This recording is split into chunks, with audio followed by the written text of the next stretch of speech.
Start করতে পারো দা। ওকে ওকে ওকে ওকে ঠিক আছে। গুড মর্নিং, সবাই নিশ্চয়ই ভালো আছো। আচ্ছা, গতদিনের যে ক্লাসটা করেছিলাম সেটা তোমাদের কোনো অসুবিধা আছে মোটামুটি? গতদিনে যেগুলো আমি দেখেছিলাম সেগুলো একটু বলো, তাহলে সেখান থেকে আরম্ভ করছি। আশা করি কোনো অসুবিধা হওয়ার কথা নয়, তাই না? আমি তো পিপিটিটাও পাঠিয়ে দিয়েছি, আর বাকিটা তোমাদের বুঝেও দিয়েছিলাম, ঠিক আছে? তো আজকে আমরা লেকচার 4টা আরম্ভ করছি।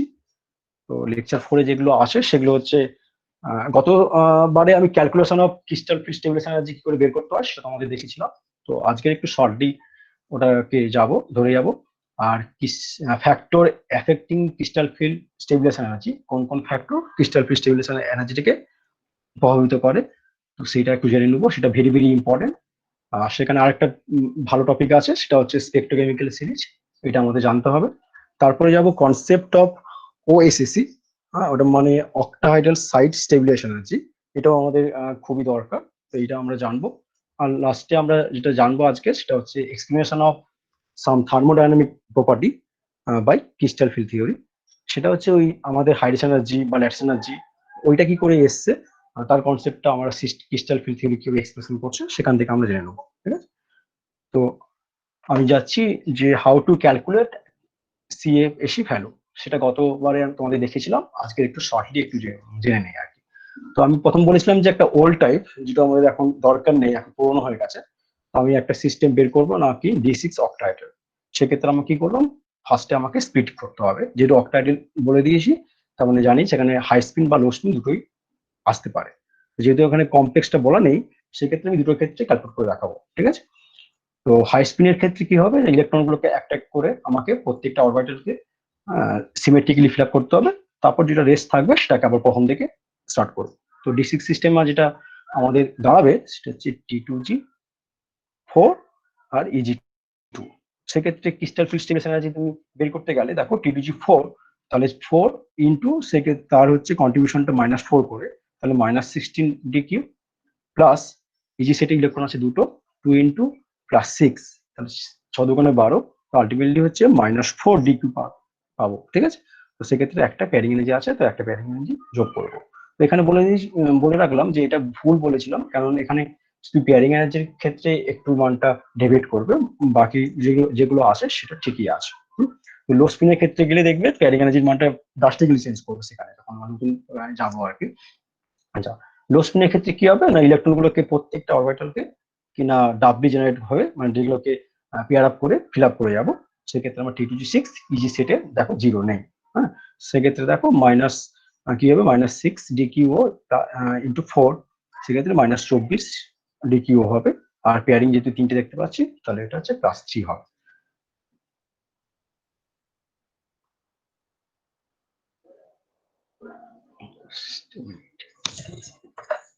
নেক্সট হচ্ছে যেটা বলছিলাম টাইপ 2, যেটা আমি রেকমেন্ড করবো মোস্ট অফ দ্য বইতে বা তোমাদের যেগুলো পড়ছো, স্যারা যেগুলো রেকমেন্ড করবে সেটা হচ্ছে এই প্রসেসটা।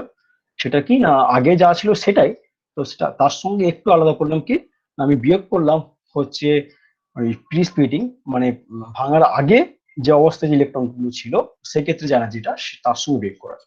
দেখো D6 তোমাদের ক্ষেত্রে হাই স্পিনের ক্ষেত্রে বেরিয়েছিল আগেরটা ক্ষেত্রে আমার -4 DQO প্লাস পি, কিন্তু বলেছি আমার বিফোর স্প্লিটিং যে কন্ট্রিবিউশন আসে সেটা দেখো একটা পেয়ারিং এনার্জি, বাকি যেহেতু সবগুলো ডিজেনারেট সেগুলো 0 ধরে নিলেই দেখো মাত্র একটা পেয়ারিং এনার্জি।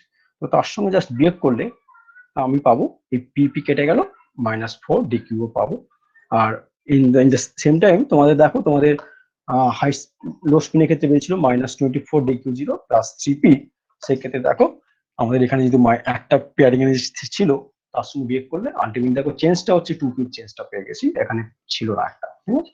তো এটা কেন বলেছিলাম, এটা বলেছিলাম যে ক্রিস্টাল ফিল্ড স্টেবিলাইজেশন এনার্জি কথার মানেই কি না, গেইন ইন স্টেবিলাইজেশন আর এক্সট্রা স্টেবিলাইজেশন। সেটা কি হবে না, বিফোর স্প্লিটিং এবং আফটার স্প্লিটিং ওদের মধ্যে গ্যাপটা নিলেই আমি কিন্তু আলটিমেটলি বুঝতে পারবো যে অ্যাকচুয়ালি তোমার কতটা গেইন হচ্ছে। সেই জন্য আফটার স্প্লিটিং যেটা পেয়েছিলাম তার সঙ্গে বিফোর স্প্লিটিং আমি বিয়োগ করেই করতে হবে। তাহলে এখানে ফর্মুলাটা এরকমই যে E of ligand field minus E of isotropic field is equal to crystal field stabilisation energy. তো এটাই আমরা মোটামুটি ভাবে ইউজ করবো আর সেখান থেকে বলেছিলাম যে কোবাল্ট 3 D6 সিস্টেম, সেকেন্ড লেকচারে আমি বলেছিলাম কি না কোবাল্ট 3 সবসময়ের জন্য লো স্পিন কনফিগারেশন চায়।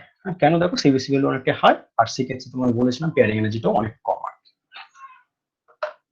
আচ্ছা, মডার্ন মেথড যেটা বলেছে টাইপ সি, সেটা তোমাদের একটু কেমন সেটা তোমার দেখো, যা করেছি যা আছে আগেটার সঙ্গে সেটাই আছে। -24 ডিকিউ প্লাস 2p ছিল আমার আগের ক্ষেত্রে, প্রশ্নের ক্ষেত্রে।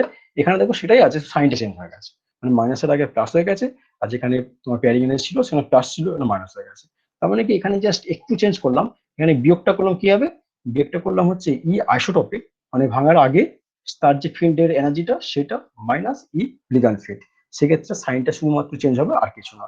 কেন না, এখানে হচ্ছে যে আমি তোমাকে বলেছি যে ক্রিস্টাল ফিল্ড স্টেবিলাইজেশন কথার মানেই হচ্ছে কি, তুমি সেখানে স্টেবিলাইজেশন কথাটা অ্যাড করে দিয়েছো, আর স্টেবিলাইজেশন কথার মানেই হচ্ছে বাই ভার্চু আমরা নেগেটিভ সাইন কিন্তু নিয়ে নিয়েছি, সেটা কিন্তু এখানে মেনশন করার দরকারই নেই। ঠিক আছে, মানে কিভাবে তুমি রিপ্রেজেন্ট করছো সেটা তোমার ব্যাপার। তো এখানে আমি বলবো যে তোমার সেকেন্ড মেথডটা যদি প্রত্যেকে ইউজ করো, তো সেটাই ধরে নিয়ে দিয়ে দেবো। তো কিছু কিছু কোশ্চেন এখন জ্যাম বা আমাদের নেটে এই ধরনের গুলো দিচ্ছে আর কি। তো এটা আমাদের মডার্নটা জেনে রাখা দরকার। আচ্ছা, এবার আমি গতবারে বলেছিলাম যে how to calculate CAC value in tetrahedral field. সেক্ষেত্রে আমাকে কি করতে হবে, স্প্লিটিংটা প্রথমে করে নিতে হবে, করলে দেখবেন নিচের পার্টটা হচ্ছে ই আসবে আর আপার পার্টটা হচ্ছে টি2 আসবে। আমার D6 আমি এখানে D7 ধরে নিচ্ছি, সেখানে ইলেকট্রনটা কনফিগারেশন করো, এবং বাই ভার্চু কিন্তু মাথায় রাখতে হবে না, টেট্রাহাইড্রাল কমপ্লেক্স অলওয়েজ হচ্ছে কি হচ্ছে হাই স্পিন ইন নেচার। সেক্ষেত্রে ইলেকট্রন গুলোকে একটা করে আমি ফিল আপ করে যাব, দেন রিপিট করে যাব নিচ থেকে। তো সেক্ষেত্রে আমার দাঁড়াবে হচ্ছে E4 আর T3। তাহলে E4 মানে কি হবে, 4 ইন্টু হচ্ছে 6 DQT plus 3 into minus 4 into -6 DQT plus 3 into plus 4 DQT করলে আমার দেখবে এরকম একটা পার্ট আসবে। সেখানে কনভার্সন করতে হবে 4/9 দিয়ে বলেছিলাম, করলে আমরা যেটা পাবো -5.33 ডেল কিউ ও। আমাকে সবসময়ের জন্য ডেল কিউ ও তেই নিয়ে কিন্তু প্রকাশ করতে হবে, কারণ এটা আমাদের ইউনিভার্সাল ইউনিট হিসাবে ধরে নিতে পারো। শুধু মাথায় রাখবে এখানে যে রিলেশনটা আছে ডেল টি সমান 4/9 ডেল 0, সেটা আমাদের সেকেন্ড লেকচারে পড়েছিলাম কিভাবে এটা আসে। এইটুকু। আর স্কয়ার প্ল্যানের ফিল্ডের ক্ষেত্রে তুমি স্প্লিটিংটা করে যাবে, করে গিয়ে প্রত্যেকের এনার্জি ডিস্ট্রিবিউশন গুলো একটু মাথায় রাখবে, যেমন dx² - y² প্লাস 12.28 ডিকিউ ওতে ইউনিটে, আর তো dxy টা হচ্ছে 2.28 ডিকিউ, dz² টা হচ্ছে -4.28 ডিকিউ, আর dxz yz -5.14 ডিকিউ। তাহলে আমি নিকেল 2 নিলাম, তার মানে D8। আর এটা বলছি ভাই ভার্চু অলওয়েজ হচ্ছে কি হবে, লো স্পিন, এনার্জি গ্যাপটা এতই বেশি ইলেকট্রন গুলো হচ্ছে হাই স্পিনে যেতে চায় না। তো সেক্ষেত্রে পেয়ারিং করে করে ফিল আপ করে যাও, সেক্ষেত্রে দেখো আমার DXY তে গিয়ে ইলেকট্রনটা ফিল আপ হয়ে যাচ্ছে। হ্যাঁ, তাহলে আমি সেগুলি ক্যালকুলেট করবো, প্রত্যেক এনার্জি দেওয়া আসে, সেক্ষেত্রে এটা বেরোবে -24.56 DQO। দেখো এই সিস্টেমে তোমার 1 2 3 4 চারটে পেয়ারিং ছিল, এবং বিফোর স্প্লিটিং সিস্টেমের মধ্যে দেখো 1 2 3 তিনটে পেয়ারিং ছিল, সেক্ষেত্রে 4 - 3 বিয়োগ করলে আমি আলটিমেট পাবো 1। হ্যাঁ, এইগুলো যদি তোমার মাথায় রাখতে হবে, কারণ প্রি স্প্লিটিং কন্ডিশন যদি কনসিডার না করো সেক্ষেত্রে পেয়ারিং এনার্জিটা তোমার ভুল হবে। বাকি যেটা আছে সেটা ঠিকই আছে, কিন্তু এইটুকু পার্টের জন্য তোমার হচ্ছে এখানে নাম্বার কাটা যেতে পারে। হ্যাঁ, যাই হোক, এটা বলেছিলাম যে নিকেল 2 সিস্টেমের ক্ষেত্রে তুমি দেখো প্রত্যেকের ক্ষেত্রে এনার্জি যদি তুমি সেই বেশি ভ্যালু বের করতে চাও, তাহলে দেখো টেট্রাইডের ক্ষেত্রে বেরোবে হচ্ছে 5.33, অক্টাইডের ক্ষেত্রে বেরোবে হচ্ছে -12, আর স্কয়ার প্ল্যানের ক্ষেত্রে এখন বেরোলো 24.56। সেক্ষেত্রে দেখে মনে হচ্ছে না স্কয়ার প্ল্যানার সিস্টেমটাই হাইলি স্টেবল ফর নিকেল 2। সেই জন্য নিকেল 2 যদি স্ট্রং ফিল্ড লিগ্যান্ড মোস্টলি হচ্ছে নেগেটিভলি চার্জ সায়ানাইড মাইনাস পায়, সেক্ষেত্রে টেন্ডেন্সি থাকবে 4 coordinated square planar complex formation করতে, কারণ ও জানে যে স্কয়ার প্ল্যানার সিস্টেম গেলে ওর ক্রিস্টাল ফিল্ড স্টেবিলাইজেশন এনার্জির মানটা প্রচুর প্রচুর বেড়ে যাবে। সেটা একটু মাথায় রাখতে হবে। গতদিন এটাও বলেছিলাম যে কেন আমরা ফিল্ড ইউজ করব, আর কখনো কখনো বলেছিলাম যে ক্রিস্টাল ফিল্ড স্প্লিটিং এনার্জিটাকে এলে বেশি যে লিগ্যান্ড ফিল্ড স্প্লিটিং এনার্জি বলা হয়। সেক্ষেত্রে কেন, যে লিগ্যান্ড যখন মেটালের দিকে অ্যাপ্রোচ করছে তখন যে ফোর্স ও অ্যাট্রাকশন আছে তার দ্বারা অ্যাপ্রোচ করছে জানো, তো সেখানে ওরা একটা অসংখ্য ফিল্ড তৈরি করে, হ্যাঁ, এরকম অসংখ্য ফিল্ড তৈরি করে যেন সেই ম্যাগনেটিক ফিল্ডের মতো লাগে সেটাকে। তো যেহেতু ফিল্ড তৈরি করে নিয়েছে, তার মানে কি হবে, metal ion is trapped within the field of the ligand. সেক্ষেত্রে কি হবে না, they are bound to split the degeneracy of the d orbital. তারপরে ডিজেনারেসি ওরা মানে বাউন্ড করছে স্প্লিট করার জন্য, সেই জন্য আমরা ফিল্ডটাকে ইউজ করি। এবং এখানে কখনো কখনো দেখবে বইগুলোতে, নতুন বইগুলোতে বা মডার্ন বইগুলোতে দেখবে ক্রিস্টাল ফিল্ড স্টিমুলেশন, যেটাকে ওরা এলএবিসি বলেছে, লিগ্যান্ড ফিল্ড স্টিমুলেশন। কারণ লিগ্যান্ড ফিল্ডটাই, লিগ্যান্ড কিন্তু অ্যাকচুয়ালি ফিল্ড তৈরি করছে, মেটাল কিন্তু ফিল্ড তৈরি করতে পারে না। সেক্ষেত্রে আমরা ক্যালকুলেশনটা সেম, আমরা এলএবিসি বলতে পারি। এবং তোমরা যখন এমও কনসেপ্ট চলে যাবে না, সেখানেও তুমি দেখবে যে আমরা যখন স্প্লিটিং করেছি অক্টাইডাল ফিল্ডে, টিডিজি নিচে লিখেছি আর ইজিটাকে আপারে করেছি। তো ওখানে যখন তুমি সিমেট্রি অ্যাডাপ্টেড লিনিয়ার কম্বিনেশন, মানে তোমরা কেমিক্যাল বন্ডিং টপিকে পড়ে এসছো যে এলসিএ রুল, আমরা যখন এমো ডায়াগ্রাম করি, দুটো এওকে আমরা যখন যে কম্বাইন করে যখন একটা এমো তৈরি করি, সেক্ষেত্রে একটা স্টেবিলাইজেশন একটা ডিস্টেবিলাইজেশন হয়ে যায়, হ্যাঁ, তাই না, একটা বন্ডিং একটা অ্যান্টি বন্ডিং। তো এখানেও আমার সিমিলারলি একটা বন্ডিং অরবিটাল একটা অ্যান্টি বন্ডিং হিসাবে আমরা যখন এমোতে যাব, তখন আমরা জানতে পারবো একটাকে বন্ডিং বলবো। সেই বন্ডিং কোনটা, লোয়ার এনার্জিটা যা T2G আছে অক্টাইডাল ফিল্ডে, সেটা স্টেবল। আর হাই এনার্জিটা চলে যাচ্ছে ইজি, ওটাকে তখন ইজি স্টার বা অ্যান্টি বন্ডিং হিসাবে বলা হয় ওখানে। সেটা আমার এমও করলেই আমরা দেখবো অটোমেটিক্যালি যে কোনটা স্টেবল কোনটা আনস্টেবল। ওই সিমেট্রি অ্যাডাপ্টেড লিনিয়ার কম্বিনেশন, মানে সিমেট্রি ম্যাচ করলে আমরা বুঝে যাবো। যখন তোমরা কেমিক্যাল বন্ডিং এ রেমুভ করেছিলে, তখন সিমেট্রি নিয়ে কখনো ডিল করে দেখোনি, শুধুমাত্র আমরা সাইজ বা সেভ নিয়ে কথা বলছি। কিন্তু সিমেট্রি যে একটা বিশাল ফ্যাক্টর, সেটা আমাদের এই ধরনের কমপ্লেক্স কেমিস্ট্রি বা আমাদের কমপ্লেক্স রেমো করতে গেলে সিমেট্রি জানলে তুমি ইমোডায়াগ্রাম করতে পারবে না। হ্যাঁ, তো এটাই মাথায় রাখবে যে তখন আমাদের একটা স্টেবিলাইজড, সেটাকে বন্ডিং, সেটা যেমন অক্টাইডাল T2G, আর ইজিটা হচ্ছে অ্যান্টি বন্ডিং এ চলে যাবে। আর তুমি যখন বুঝতে পারবে কিভাবে সিমেট্রি ম্যাচ করে মানে আমরা ড্র করি। এবার এইটাও নিশ্চয় তোমাদের দেখে মনে পড়ছে, তোমাদের দেখবে স্যার লেকচারে পড়েছিলাম যে কখন একটা সিস্টেম হাই স্পিন এবং লো স্পিন হবে। এটা আমার খুব দরকার, সেই জন্য আমি রিপিট করছি। সেটা কি না, আমাকে কোশ্চেন করতে হবে একটা, যে what is the correlation number and geometry of the complex. তো প্রথম কোশ্চেনটা করলে আমরা অ্যান্সার যদি জানি যে কোরিলেশন নাম্বার 4, সেক্ষেত্রে দুটো জিওমেট্রি পসিবল, একটা হচ্ছে either tetrahedral or square planar. যদি জেড সিস্টেম চলে যায় কোরিলেশন নাম্বার 4, সেক্ষেত্রে বলেছি যে ক্রিস্টাল ফিল্ড স্টেবিলাইজেশন এর মানটা কম, আর তুমি নিজেই দেখেছো স্প্লিটিংটা অনেকটাই কম আর কি। সেক্ষেত্রে এটা বাই ভার্চু মোস্টলি কিন্তু বারবার এটা হচ্ছে হাই স্পিন নেচার। আর যদি স্কয়ার প্ল্যানার হয়ে যায়, সেক্ষেত্রে স্প্লিটিংটা এত হাই, সেক্ষেত্রে আমরা কি লো স্পিন কনফিগারেশনটা পাবো। তো square planar system low spin nature হয় মোস্টলি, আর tetrahedral system high spin nature হয়। যদি কোশ্চেন নাম্বার 4 চলে যায়, তাহলে এই দুটো থেকে আমার অ্যান্সার পেয়ে যাবো।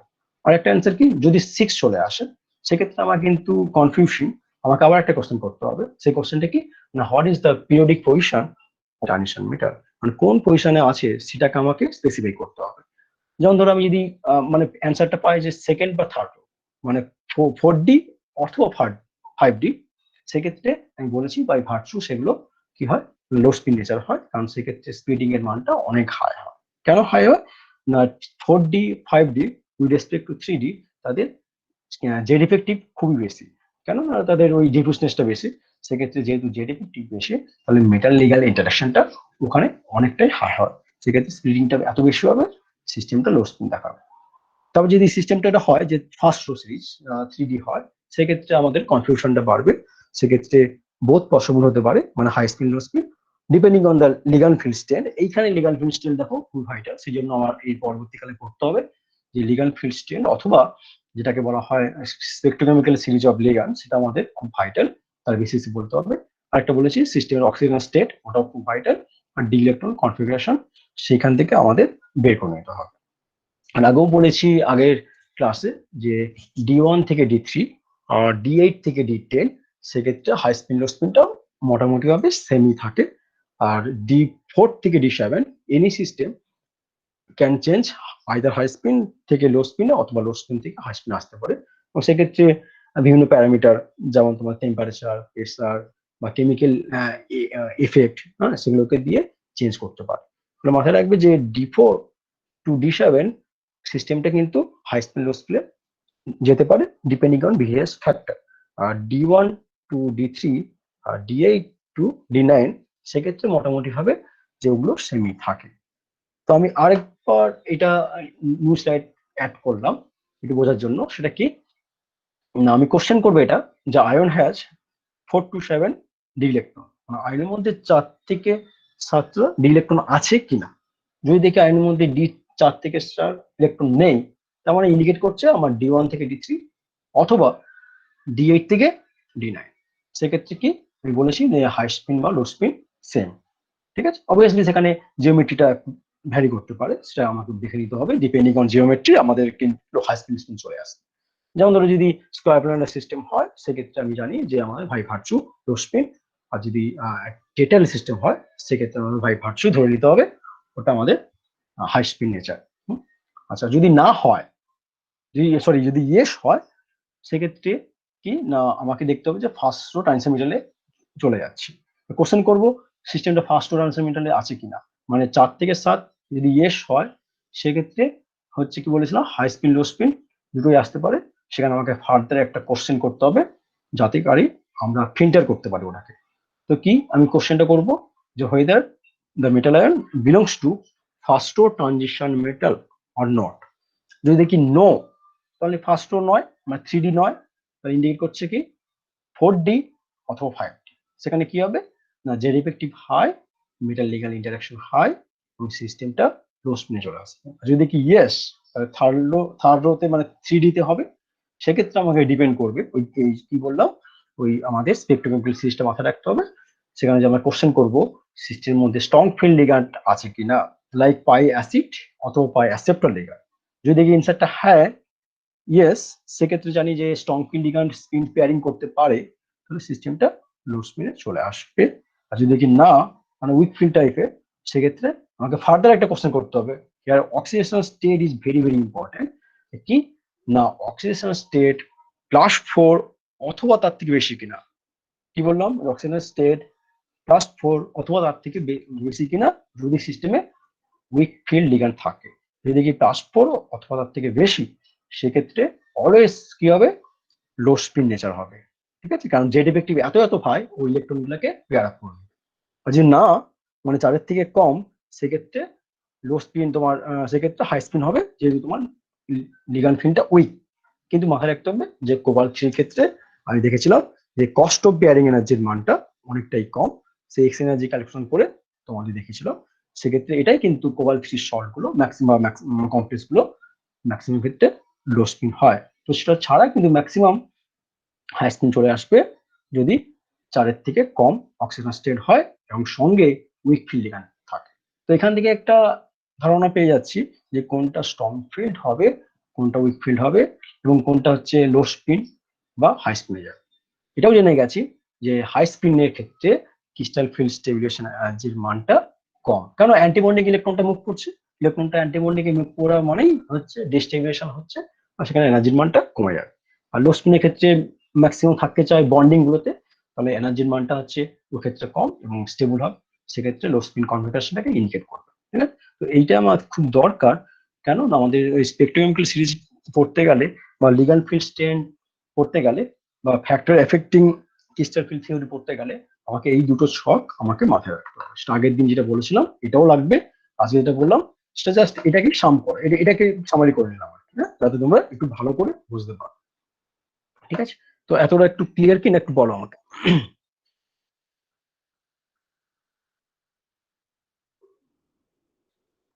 স্যার একটু একটু ক্লিয়ার হয়েছে, পুরোটা হয়নি। আচ্ছা, এটা হবে একটু পড়লে দেখবে চলে আসবে আস্তে আস্তে, ঠিক আছে, কারণ এটা তো প্রথম পড়ছো, সেক্ষেত্রে একটু সমস্যা হতে পারে। মানে ক্রিস্টাল ফিল্ড স্টেবিলাইজেশন যে সেটাকে ক্যালকুলেট করে দেখতে হবে, হ্যাঁ সেগুলো। এখন তো অনেক ক্রিস্টাল ফিল্ড থিওরি কিন্তু এখনো মানে বাকি আছে এবং ওরা কঠিন কিন্তু, হ্যাঁ এমন নয় যে খুব সহজ। ওকে, এবার আমি যাচ্ছি যে যেটা মোস্ট ইম্পর্টেন্ট সেটা তোমাদের জ্যামেও লাগবে আর নেটেও লাগবে, অর্থাৎ আমার পরীক্ষাগুলো তো লাগে, হ্যাঁ সেটা বাদ দিলেও আমার খুব জ্যাম বা নেটে প্রচুর করে লাগে। এটা সেটা হচ্ছে factors affecting crystal field stabilisation energy. কোন কোন ফ্যাক্টর ক্রিস্টাল ফিল্ড স্টেবিলাইজেশন এনার্জিকে প্রভাবিত করবে, হ্যাঁ সেটা জানতে গেলে আমাকে একদম প্রথম দিন বা সেকেন্ড দিনে একটা স্লাইড তোমাকে বলেছিলাম, সেইটা আমাকে একটু জেনে নিতে হবে। সেটা কি বলেছিলাম এটা হচ্ছে যখন মিডল লিগান্ড ইন্টারঅ্যাকশন করছে, যখন দূরে থাকে তখন ইন্টারঅ্যাকশনটা কম, তাহলে প্রথম কথা আগে কাছে আসতে হবে, কাছে আসাই মানে ফোর্স অ্যাট্রাকশন কাজে করবে, ঠিক আছে। তারপরও আস্তে আস্তে করে যাবে ইলেকট্রন, ওই মানে electron present in the ligand আর ইলেকট্রন প্রেজেন্ট ইন দ্য কি না ওই ইলেকট্রন গুলো যারা আছে তাদের মধ্যে কি কুলম্বিক ফোর্স ও রিপালশন কাজ করবে। তারপর আস্তে আস্তে এনার্জিটা বাড়বে এবং ওরা একটা সময় পর স্পিড করে যাবে। সেটাই আমরা বলেছিলাম যে ওই সিএফটি তে, ঠিক আছে। তাহলে ফার্স্ট কিন্তু ক্রাইটেরিয়া কোনটা না, আমাকে কাছাকাছি আসতে হবে, নাহলে কিন্তু হবে না, তাই না? কিন্তু ব্যাপারটা এরকম করে ভাবো না, মানে একটা মানে বলেছিলাম যে একটা তুমি ঝগড়া তার সঙ্গে করবে যাকে তুমি চেনো। মানে আজকে যদি বলি যে হ্যাঁ আমাদের রবিউল স্যারের সঙ্গে হ্যাঁ আজকে আলিয়া ভাটের হচ্ছে একটা ঝগড়া হয়েছে, তো তোমরা প্রথমেই কোশ্চেন করবে যে স্যার কি আলিয়া ভাটকে জানে? কারণ অবভিয়াসলি যে স্যার হয়তো জানতে পারে কিন্তু আলিয়া ভাট কিন্তু স্যারকে চেনেন, তখন ঝগড়া হওয়ার পসিবিলিটি কিন্তু অনেকটাই নেই, মানে নেই আর কি, নীল ধরে নিচ্ছি। কিন্তু এটা যদি বলি যে স্যারের সঙ্গে স্যার ওয়াইফের একটা ঝগড়া হয়ে গেছে, ইট ইজ কোয়াইট পসিবল, কারণ হতেই পারে কিন্তু বাড়িতে আসা মানে সেটা কিন্তু একটা ঝামেলা হতে পারে। কিন্তু এই নয় যে ওই স্যারের সঙ্গে স্যারের ওয়াইফের ঝামেলা হয়েছে মানে তারা কিন্তু ডিস্টেবিলাইজ, ওখানে আন্ডারস্ট্যান্ডিং এর প্রবলেম, সেটাকে যদি ঠিক করে নেয় তাহলে দেখবে আলটিমেটলি ওরা কিন্তু খুব মানে স্টেবল ভাবে থাকে আছে, তাই না? তো এটাই আমি চাই যে রবিউল স্যারের জন্য স্টেবল ভাবে পরবর্তী লাইফটা চালিয়ে যায়। তো কনগ্রাচুলেশন, ওর একটা ছোট ছেলে হয়েছে তার জন্য, তো ওটা আরো স্টেবিলিটি ইন্ডিকেট করে। তো সেক্ষেত্রে বলবো যে ঝগড়া কম মানে কাছাকাছি আসতে হবে, আগে ফোর্স ও অ্যাট্রাকশনটা খুবই দরকার, তারপরে ওরা রিপিট করতে পারে পরে। ফার্স্ট ক্রাইটেরিয়া আমাদের মাথায় রাখতে হবে কি না, এখানে ফোর্স ও অ্যাট্রাকশনটা সেটা কিন্তু খুব হাইটা, ঠিক আছে। তো ওইটা মাথায় রেখে তাহলে আমি যখন ফার্স্ট দিনে বলেছিলাম যে একটা কমপ্লেক্সকে আমরা থার্ড ব্র্যাকেটের মধ্যে নোটেশন করি, সেখানে কে থাকে ফ্যামিলির মধ্যমণির মতো বাবা মা, আর লিগ্যান্ড হচ্ছে আমরা ছেলে মেয়েরা। তো সেক্ষেত্রে মেটালের সঙ্গে লিগ্যান্ডের একটা ইন্টারাকশন আছে, ফোর্স ও অ্যাট্রাকশন যেটাকে ইন্ডিকেট করছি, এবং তার থার্ড ব্র্যাকেটের বাইরে চার্জকে ইন্ডিকেট করছি। তাহলে ফার্স্ট হচ্ছে কি না প্রাইমারি কান্ডের কাজের কোনটা, মিডল লিগ্যান্ডের মধ্যে একটা ফোর্স ও অ্যাট্রাকশন থাকবে, ঠিক আছে। তাহলে এই যে তোমার থার্ড ব্র্যাকেটের মধ্যে একটা মিডলকে কেন্দ্র করে যতগুলো লিগ্যান্ড আসে সেই সংখ্যাটাকে আমি বলেছিলাম যে কোঅর্ডিনেশন নাম্বার। হ্যাঁ, সেক্ষেত্রে কোঅর্ডিনেশন নাম্বার সিস্টেমে বা কমপ্লেক্সে জিওমেট্রিটাকে ইন্ডিকেট করে।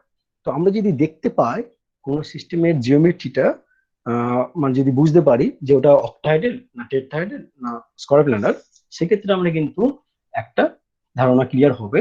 সেটা কি না, আমি তুমি জেনে গেছো যে crystal field stabilization of square planar complex is very very high, কারণ স্প্লিটিংটা দেখো অনেকটা বেশি, সেই দিঘার সমুদ্রের মতো বলেছিলাম। অক্টাইডাল বলেছিলাম যে in between the octahedral sorry in between the square planar আর টেট্রাহেড্রালের মতো। আর টেট্রাহেড্রালের ক্ষেত্রে ক্রিস্টাল ফিল্ড স্প্লিটিং এর মান অনেকটাই কম। তাহলে আমি যদি জিওমেট্রি জানতে পারি সেক্ষেত্রে আমরা কিন্তু সহজেই বলতে পারবো যে কোন সিস্টেমের ক্রিস্টাল ফিল্ড স্টেবিলিটি খুবই বেশি। হ্যাঁ, তাহলে স্কয়ার প্ল্যানার সিস্টেমটা বেশি, ফলোড বাই অক্টাইডাল। তারপর যদি মানে ডেল ও থাকে কিউবিক সিস্টেম ক্ষেত্রে, তাহলে কিউবিক সিস্টেমটা হবে তারপর ডেল টি। সেক্ষেত্রে আমরা ক্লিয়ার একটা ধারণা পেয়ে যাবো, আমাকে কিছু ভাবতে হবে।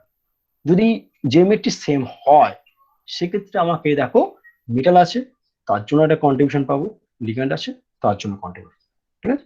তো লিগ্যান্ডের জন্য কি স্পেকট্রোকেমিক্যাল সিরিজটা জানতে হবে, আর মিডল পার্টের জন্য আমাকে ওই পিরিয়ডিক পজিশন মানে কোন গ্রুপে আছে বা তোমার অ্যালং দ্য পিরিয়ডে থাকতে পারে, তাহলে সেইটা আমার খুবই ইম্পর্টেন্ট। তার মধ্যে periodic position in a group মানে 3D 4D 5D কোন সিস্টেমে ওটা বিলংস করছে সেটা খুবই আমাদের দরকার। তার সঙ্গে কি মেটাল আয়নের তার oxidation state, this two are very very important. এবং দেখো 3D 4D 5D ক্ষেত্রে আমাদের যে ডিফেক্টিভটা খুব ভাইটাল ফ্যাক্টর, আর অক্সিজেন স্টেট বাড়লেই তো বোঝা গেছে যে ফোর্স অ্যাকশন বাড়বে, সেক্ষেত্রে যে ডিফেক্টিভ একটা মেজর ফ্যাক্টর। তাহলে এই দুটো ইন্টারলিঙ্ক পায় যে ডিফেক্টিভ ফ্যাক্টর কোনটা না 3D 4D 5D মানে periodic position in a group এবং oxidation state they are interlink by হচ্ছে জেড ইফেক্টিভ, সেখানে মেজর ফ্যাক্টর কিন্তু জেড ইফেক্টিভ হবে, ঠিক আছে। আর এই দিকে আমি আসছি একটু পরে, এই দিকটা জেনে নেই। এটা কি যদি আমি দেখি যে সিস্টেম গুলো 3D 4D বা 5D মধ্যে আসে, সেখানে কি ডাউন দা গ্রুপ যদি নামি 3D থেকে 4D দেন 5D, সেক্ষেত্রে কি হবে ক্রিস্টাল ফিল্ড স্টেবিলাইজেশন এর মানটা আস্তে আস্তে করে বাড়বে। কেন বাড়বে? দেখো 3D থেকে তুমি যখন 4D 5D যাচ্ছ তো সিস্টেমের কি হচ্ছে ডিফিউজনেস বেড়ে যাচ্ছে, আর ডিফিউজনেস মানে তুমি জেনে গেছো যে যে ডিফেক্টিভ যে ডেফিনেশনটা জেড মাইনাস সিগমা, সিগমা হচ্ছে স্ক্রিনিং কনস্ট্যান্ট, স্ক্রিনিং কনস্ট্যান্ট হচ্ছে কমে যাচ্ছে উইথ ইনক্রিজিং ডিফিউজনেস, তাহলে জেড ইফেক্টিভ বেড়ে যাবে। আর জেড ইফেক্টিভ বেড়ে যাবে মানে ইলেকট্রন উইথড্রয়িং পাওয়ার, হ্যাঁ, মেটালের মাথায় পজিটিভ অক্সিজেন স্টেট যেন বেড়ে যাচ্ছে, সে কি করবে, নেগেটিভ পোল যে ইলেকট্রন গুলো আছে কামিং ফ্রম দ্য লিগ্যান্ড, সেগুলোকে আস্তে আস্তে টানবে, মানে আস্তে আস্তে তারা কাছাকাছি আসবে। যখনই কাছাকাছি আসবে তোমাদের মধ্যে ওই রিফিল করার মানে ইলেকট্রন গুলোর মধ্যে রিফিল করলে স্প্লিটিং বেড়ে যাবে। ঠিক আছে, সেক্ষেত্রে 3D 4D 5D, 3D থেকে যদি 5D তে যায় সেক্ষেত্রে ক্রিস্টাল ফিল্ড স্টিমিউলেশন এনার্জির মানটা অনেকটা বেড়ে যাবে due to increase in the Z effective. এটাও দেখবে 3D থেকে 4D গেলে যে প্রায় 30 থেকে 40% ইনক্রিজ করে, এবং 4D থেকে 5D গেলে প্রায় ওই 40 থেকে 50% মতো সিবিএসি ভ্যালু ইনক্রিজ করে যায়। এবং আরেকটা ফ্যাক্টর আছে, সেটা কি, তুমি দেখো সাইজ ভাবো, গ্র্যাজুয়ালি সাইজটা মোটামুটি ভাবে যদি একটু বেড়ে যাচ্ছে, ডিফিউজনেস বেড়ে যাচ্ছে, সেক্ষেত্রে সাইজটা বাড়লে কি হবে না, কস্ট অফ পেয়ারিং মানে পেয়ার করার যে কস্টটা সেটা আস্তে আস্তে কমে যাবে। সেটা কেন, তুমি ভাবো যে এখন এই করোনা পরিস্থিতিতে আমরা সোশ্যাল ডিস্টেন্সিং নিয়ে প্রচুর কথা বলতাম। সোশ্যাল ডিস্টেন্সিং মানে যে তুমি যার সঙ্গে কথা বলছো তার সঙ্গে মিনিমাম হচ্ছে 4 থেকে 5 ফুট বা 5 ফুট হলে বেশি হয়, সেরকম ডিস্টেন্সে দাঁড়াতে হবে। তাহলে ভাবো যে তুমি যারা হোস্টেলে আছো বা এরপরে ফিরে গিয়ে হোস্টেলে থাকবে, সেখানে যদি ছোট একটা রুম হয়, সেক্ষেত্রে দিবি তোমার মনের মধ্যে একটা ভয় ভয় আসবে, কারণ ছোট রুম, সেখানে পাশাপাশি দুটো বেড ফেললে সোশ্যাল ডিস্টেন্সিং মেনটেন করবে না। ইলেকট্রন গুলো যেহেতু কি তোমার মানে নেগেটিভলি চার্জ, সেক্ষেত্রে একটা ছোট রুম পেলে সেখানে ফোর্স রিপালশনের মানটা এতই বেশি হবে, ওই সোশ্যাল ডিস্টেন্সিং মেনটেন করবে না, ওই সিস্টেমটা আনস্টেবল। বা যে রুম যদি বড় হয়, যেমন ফুটবল গ্রাউন্ডের মতো, ওই ধরো বিশাল বড় তোমাদের যে ওই যে খেলার রুম গুলো থাকে বড় বড় থাকে, সেক্ষেত্রে দেখবে তুমি এক কোণে আর তোমার বন্ধু আরেক কোণে, তাহলে দেখো তুমি কিন্তু সোশ্যাল ডিস্টেন্সিং প্রায় 12 ফুটের বেশি হয় তোমার থাকবে। সেক্ষেত্রে ইলেকট্রন গুলো যদি নেগেটিভ চার্জ হয়, সেক্ষেত্রে ফোর্স রিপালশনের মানটা কমে যাবে। তাহলে কস্ট অফ পেয়ারিং এনার্জির মানটা উইথ ইনক্রিজিং ডিফিউজনেস বা ইনক্রিজিং সাইজ সেক্ষেত্রে কমে যেতে পারে। তাহলে ওই কস্ট অফ এনার্জি কম কার ক্ষেত্রে, আমার 4D অথবা 5D ক্ষেত্রে, কারণ রুমটা ওখানে বড়, হ্যাঁ, ইলেকট্রন রিপালশনটা কমে যাচ্ছে। তো সেটা হতে পারে জেড ইফেক্টিভ। আর সঙ্গে যে পেয়ারিং এনার্জির যে কনসেপ্টটা বললাম, সেটা আমাদের এক্স এনার্জি করে ক্যালকুলেট করেছিলাম আগের ক্লাসে। তো সেই দুটোই যদি ফ্যাক্টরটা একসঙ্গে কোইনসাইড করো, তাহলে আমাদের এটা বলতে ভালো হবে, সেটা কি না 3D থেকে 5D গেলে আমাদের জেড ইফেক্টিভ বেড়ে যাচ্ছে এবং কস্ট অফ পেয়ারিং এনার্জি কমে যাচ্ছে, সেক্ষেত্রে ক্রিস্টাল ফিল্ড স্টিমিউলেশন এনার্জি বেড়ে যাচ্ছে। হ্যাঁ, আর পেয়ারিংটা কোথায় হচ্ছে, তুমি ভাবো যে বন্ডিং অরবিটাল কোথায় হচ্ছে। বন্ডিং এ যদি পেয়ারিং হয়, তো একটু আগে দেখলে যে টি2জি সেট আর অক্টাজো ফ্রেন্ডে যদি ইজি হয়, ইজিটা অ্যান্টি বন্ডিং আর টি2জি যে বন্ডিং হিসেবে কাজ করলো, তাহলে যদি বন্ডিং ইলেকট্রন চলে যায়, সেক্ষেত্রে যেহেতু ওখানে ছিল প্রত্যেকের জন্য -4 করে, তাহলে ইলেকট্রন যদি তোমার বন্ডিং এ মানে টি2জি সেটে বেশি হয়, সেক্ষেত্রে -4 এর সঙ্গে গুণ করলে ম্যাক্সিমাম স্টেবিলিটি পাবো। ইলেকট্রন যদি আস্তে করে চলে যায় কোথায় না ইজি সেটে অ্যান্টি বন্ডিং এ, সেক্ষেত্রে দেখো তোমার দুম করে এনার্জি মানটা কমে গেল। সেটা তুমি সব থেকে বুঝতে পারো কোথায়, তুমি যখন আগের বারে তোমাকে বলেছিলাম যে এই কপারের ক্ষেত্রে বের করতে, কার ক্ষেত্রে, স্করপিয়ন সিস্টেম ক্ষেত্রে। কপারের ক্ষেত্রে দেখো তোমার নিকেলের ক্ষেত্রে যা আছে তার সঙ্গে তোমার একটা ইলেকট্রন চলে এসেছিল কোথায় না এই হাই এনার্জি অ্যান্টি বন্ডিং, কোথায় না যেটা 12.28 D Z square X square minus square D two চলে গেছে। তার জন্য কি হবে, যেটা পেয়েছিল 24, তার সঙ্গে প্রায় 12.28টা বিয়োগ করলে তোমার কপারের ক্ষেত্রে বেরিয়েছিল কোনটা না ওই মনে হয় 12 পয়েন্ট সামথিং বেরিয়েছিল। তাহলে বুঝে গেছো, যেই তো একটা ইলেকট্রন জাম্প করলো হাই এনার্জি অ্যান্টি বন্ডিং এ, তোমার সিস্টেম স্টেবিলাইজেশনটা দুম করে কমে গেল। হ্যাঁ, তো সেটাই বলতে যাচ্ছি যে ইলেকট্রন গুলো যখন বন্ডিং এ থাকবে, পেয়ারে বন্ডিং অরবিটাল মধ্যে পেয়ার আপ থাকবে, লো স্পিন কনফিউশন থাকবে, সবসময় জন্য তার সিএ বেশি বেশি হবে। আর যদি অ্যান্টিবন্ডিং এ চলে যায়, যদি হাই স্পিন কনফিউশন যেতে চায়, সেক্ষেত্রে ক্রিস্টাল ফিল্ড স্টিমিউলেশন এনার্জি হচ্ছে বেড়ে যাবে না কমে যাবে আর কি। হ্যাঁ, তাহলে এখান থেকে আমরা একটা ধারণা ক্লিয়ার যে 3D থেকে 5D গেলে আমাকে সিএ বেশি ভ্যালু আমার সিস্টেমে বেড়ে যাচ্ছে, তাহলে হাইলি স্টেবল হবে আর লো স্পিন কনফিগারেশন হচ্ছে বেড়ে যাচ্ছে। ঠিক আছে, এবার দেখি যে অক্সিজেন স্টেট, ধরো একটা সিস্টেম +2 থেকে +3 বা +4 যাবে, মানে অক্সিজেন স্টেট আর কি। তাহলে দেখো যখন অক্সিজেশন স্টেট বেড়ে যাচ্ছে, তাহলে মেটাল আয়নের পজিটিভ অক্সিজেন স্টেট বাড়ছে, মানে তার ইলেকট্রন উইথড্রয়িং পাওয়ারটা বাড়ছে। যতই তোমার ইলেকট্রনটা প্লাস চার্জ করছে, তত হাংরি হয়ে যাচ্ছে সেই ইলেকট্রনকে টানার জন্য, তাই না? তো সেক্ষেত্রে কি হবে না মেটাল নিকেল ইন্টারাকশনটা বেশি হবে, কারণ ওরা আরো কাছাকাছি আসবে এবং আসাই মানে ওদের মধ্যে ইন্টারাকশনটা বাড়বে এবং আস্তে আস্তে করে বেশি করে স্পিড করবে। আর বেশি করে স্পিড করা মানে লো স্পিন কনভার্সন পেতে চায়, এবং সেক্ষেত্রে সিস্টেমের ক্রিস্টাল ফিল্ড স্টেবিলাইজেশন এনার্জির মানটা অনেকটাই বেড়ে যাবে। আর সেখানেও রেসপন্সিবল ফ্যাক্টর কোনটা, সেই জেড ইফেক্টিভ। হ্যাঁ, অথবা তুমি সাইজ দিয়ে ভাবতে পারো, এটা যেহেতু পজিটিভ অক্সিজেন স্টেট বাড়ছে, তাহলে মেটাল আয়নের ওই আয়নিক রেডিয়াসটা কমে যাচ্ছে, তাহলে মেটাল লিগ্যান্ডের মধ্যে যে বন্ডিংটা আছে, বন্ডিংটা হচ্ছে অনেকটা ছোট হয়ে যাচ্ছে। হ্যাঁ, যত যত ছোট হবে ফোর্স অ্যাট্রাকশনটা বাড়বে, সেক্ষেত্রে কি হবে, সেক্ষেত্রে ওদের মধ্যে ইন্টারাকশন মানটা বেড়ে যাবে। কিন্তু মাথায় রাখতে হবে যে এখানে জেড ইফেক্টিভটা হচ্ছে major factor then that of the size factor. ঠিক আছে, তো এই দুটো ফ্যাক্টর যেটা বললাম প্রথম দুটো, সেটা হচ্ছে ইন্টারলিঙ্ক বাই হচ্ছে জেড ইফেক্ট। আরেকটা জিনিস হচ্ছে, তুমি ভাবো যদি আমার সেম পিরিয়ড থাকে, 3D তো 3D, 4D তো 4D, সেক্ষেত্রে আমাকে এটা বলা খুব কঠিন কোনটার ক্ষেত্রে ক্রিস্টাল স্টিমুলেশন এনার্জির মানটা বেশি হবে, কোনটার ক্ষেত্রে স্টিমুলেশন এনার্জির মানটা কম হবে। সেই জন্য লিখেছি এখানে ইরেগুলার ট্রেন্ড। হ্যাঁ, তো সেখানে প্রচুর ফ্যাক্টর আছে, তার মধ্যে কোনটা ইলেকট্রন ডেন্সিটি কার ক্ষেত্রে কোনটা, মানে কোনটা D1 থেকে D3 যাচ্ছি, সেক্ষেত্রে ওটা একটা ইম্পর্টেন্ট আছে। জেনারেলি কি হয়, ডি ইলেকট্রন ডেন্সিটি বাড়লে ইলেকট্রনটা বেশি বেড়ে যাচ্ছে, আর তোমার লিগ্যান্ডটা হচ্ছে নেগেটিভ পোল, তাহলে কি ইলেকট্রন সংখ্যাটা যত বাড়ছে, নেগেটিভ সঙ্গে নেগেটিভের মধ্যে ফোর্স রিপালশন কাজ করবে। তুমি হচ্ছে কাছাকাছি না আসতে পারলে, তাহলে কিন্তু ইন্টারেকশন মানটা হচ্ছে হবে না সেরকম করে, তাহলে ওরা তো আসার আগেই দূরে চলে যাচ্ছে, হ্যাঁ, বন্ডিংটা হওয়ার আগেই দূরে চলে যাচ্ছে, সেক্ষেত্রে সিভিএসি মানটা কমে যাবে। তো জেনারেলি কি, ডি ইলেকট্রন ডেন্সিটি যদি বেড়ে যায় অ্যালং এ পিরিয়ড, সেক্ষেত্রে কি, মানে আমাদের ক্রিস্টাল স্টেবিলিটি এনার্জির মানটা জেনারেলি কমে যায়। তো সব ক্ষেত্রে এটা নাও হতে পারে। তার সঙ্গে আবার দেখতে হবে কি না, জন টেলর ডিস্টরশনটা এই পরে ক্লাসে পড়াবো, সেটাও আমাকে দেখতে হবে। এরকম অনেকগুলো ফ্যাক্টর এখানে কাজ করে যায়, জেড ইফেক্টিভ তো আছে। হ্যাঁ, সেখানে আমরা এমনি কিন্তু এমনি বলতে পারবো না কোনটা ক্ষেত্রে বেশি কম হবে, সেটা এতগুলো ফ্যাক্টর না জানলে আমরা বলা খুব কঠিন। এই পার্টটা আমাদের হবে একটু ছোট করে জানা দরকার। এবার চলে যাচ্ছি কোথায়, নেচার অফ দ্য স্যার হ্যাঁ, হ্যাঁ, স্যার বলছি জেটি ডিস্টরশনটা কি? জন টেলর ডিস্টরশন, সেটা সেটা এখন বুঝতে পারবে না, পরের পরের ক্লাস। ঠিক আছে, এরপর হচ্ছে নেচার অফ দ্য লিগ্যান্ড। ঠিক আছে, লিগ্যান্ডের নেচারটা কেমন, তো আমি বলেছি যে তুমি একটু জানো যে স্ট্রং ফিল্ড লিগ্যান্ড একটু যদি আইটে থাকে, সেটা হচ্ছে কোনগুলো, সেটা তোমার এই পায়াসিড লিগ্যান্ড গুলো যদি সিও এনও এনও প্লাস বা সাইনেট পায় না, সেক্ষেত্রে দেখবে তার ক্ষেত্রে ক্রিস্টাল এনার্জির মানটা হচ্ছে অনেকটাই বেড়ে যায়। হ্যাঁ, আর যদি স্ট্রং ফিল্ড লিগ্যান্ড না হয়, যদি জল বা জলগুলো বা হ্যালাইড গুলো সেক্ষেত্রে উইক হয়, সেক্ষেত্রে দেখবে তোমাদের মান হ্যালাইড গুলো বইতে আছে কমে যাচ্ছে। তো আমাদের এইটা হচ্ছে জানতে হবে হচ্ছে স্পেকট্রোকেমিক্যাল সিরিজ দ্বারা, সেটা আমি একটু পরে আসছি, সেটা একটু জেনে নাও। যেখানে যদি তোমার পাই অ্যাসিড বা পাই অ্যাসেপ্টর, পাই অ্যাসিড লিগ্যান্ড মানে যেটা sigma donor by pi star antibonding vacant আছে, তো পাই অ্যাসেপ্টর মানে ওই পাই স্টারটা থাকে, ইলেকট্রনটা ওইখানে আবার ব্যাক করবে, মানে পাই ব্যাকবন্ডিং থিওরি তোমাদের ফার্স্ট ক্লাসে আমি বলেছিলাম, সেই ইফেক্টিভ সেই পাউলি যে ইলেকট্রোনেগেটিভ রুল, সেখানে বলেছিলাম সেই সমস্ত লিগ্যান্ডগুলোর ক্ষেত্রে আমাদের ইন্টারাকশনের মানটা অনেকটাই বেড়ে যায় এবং সিস্টেম অনেক স্টেবল হয়।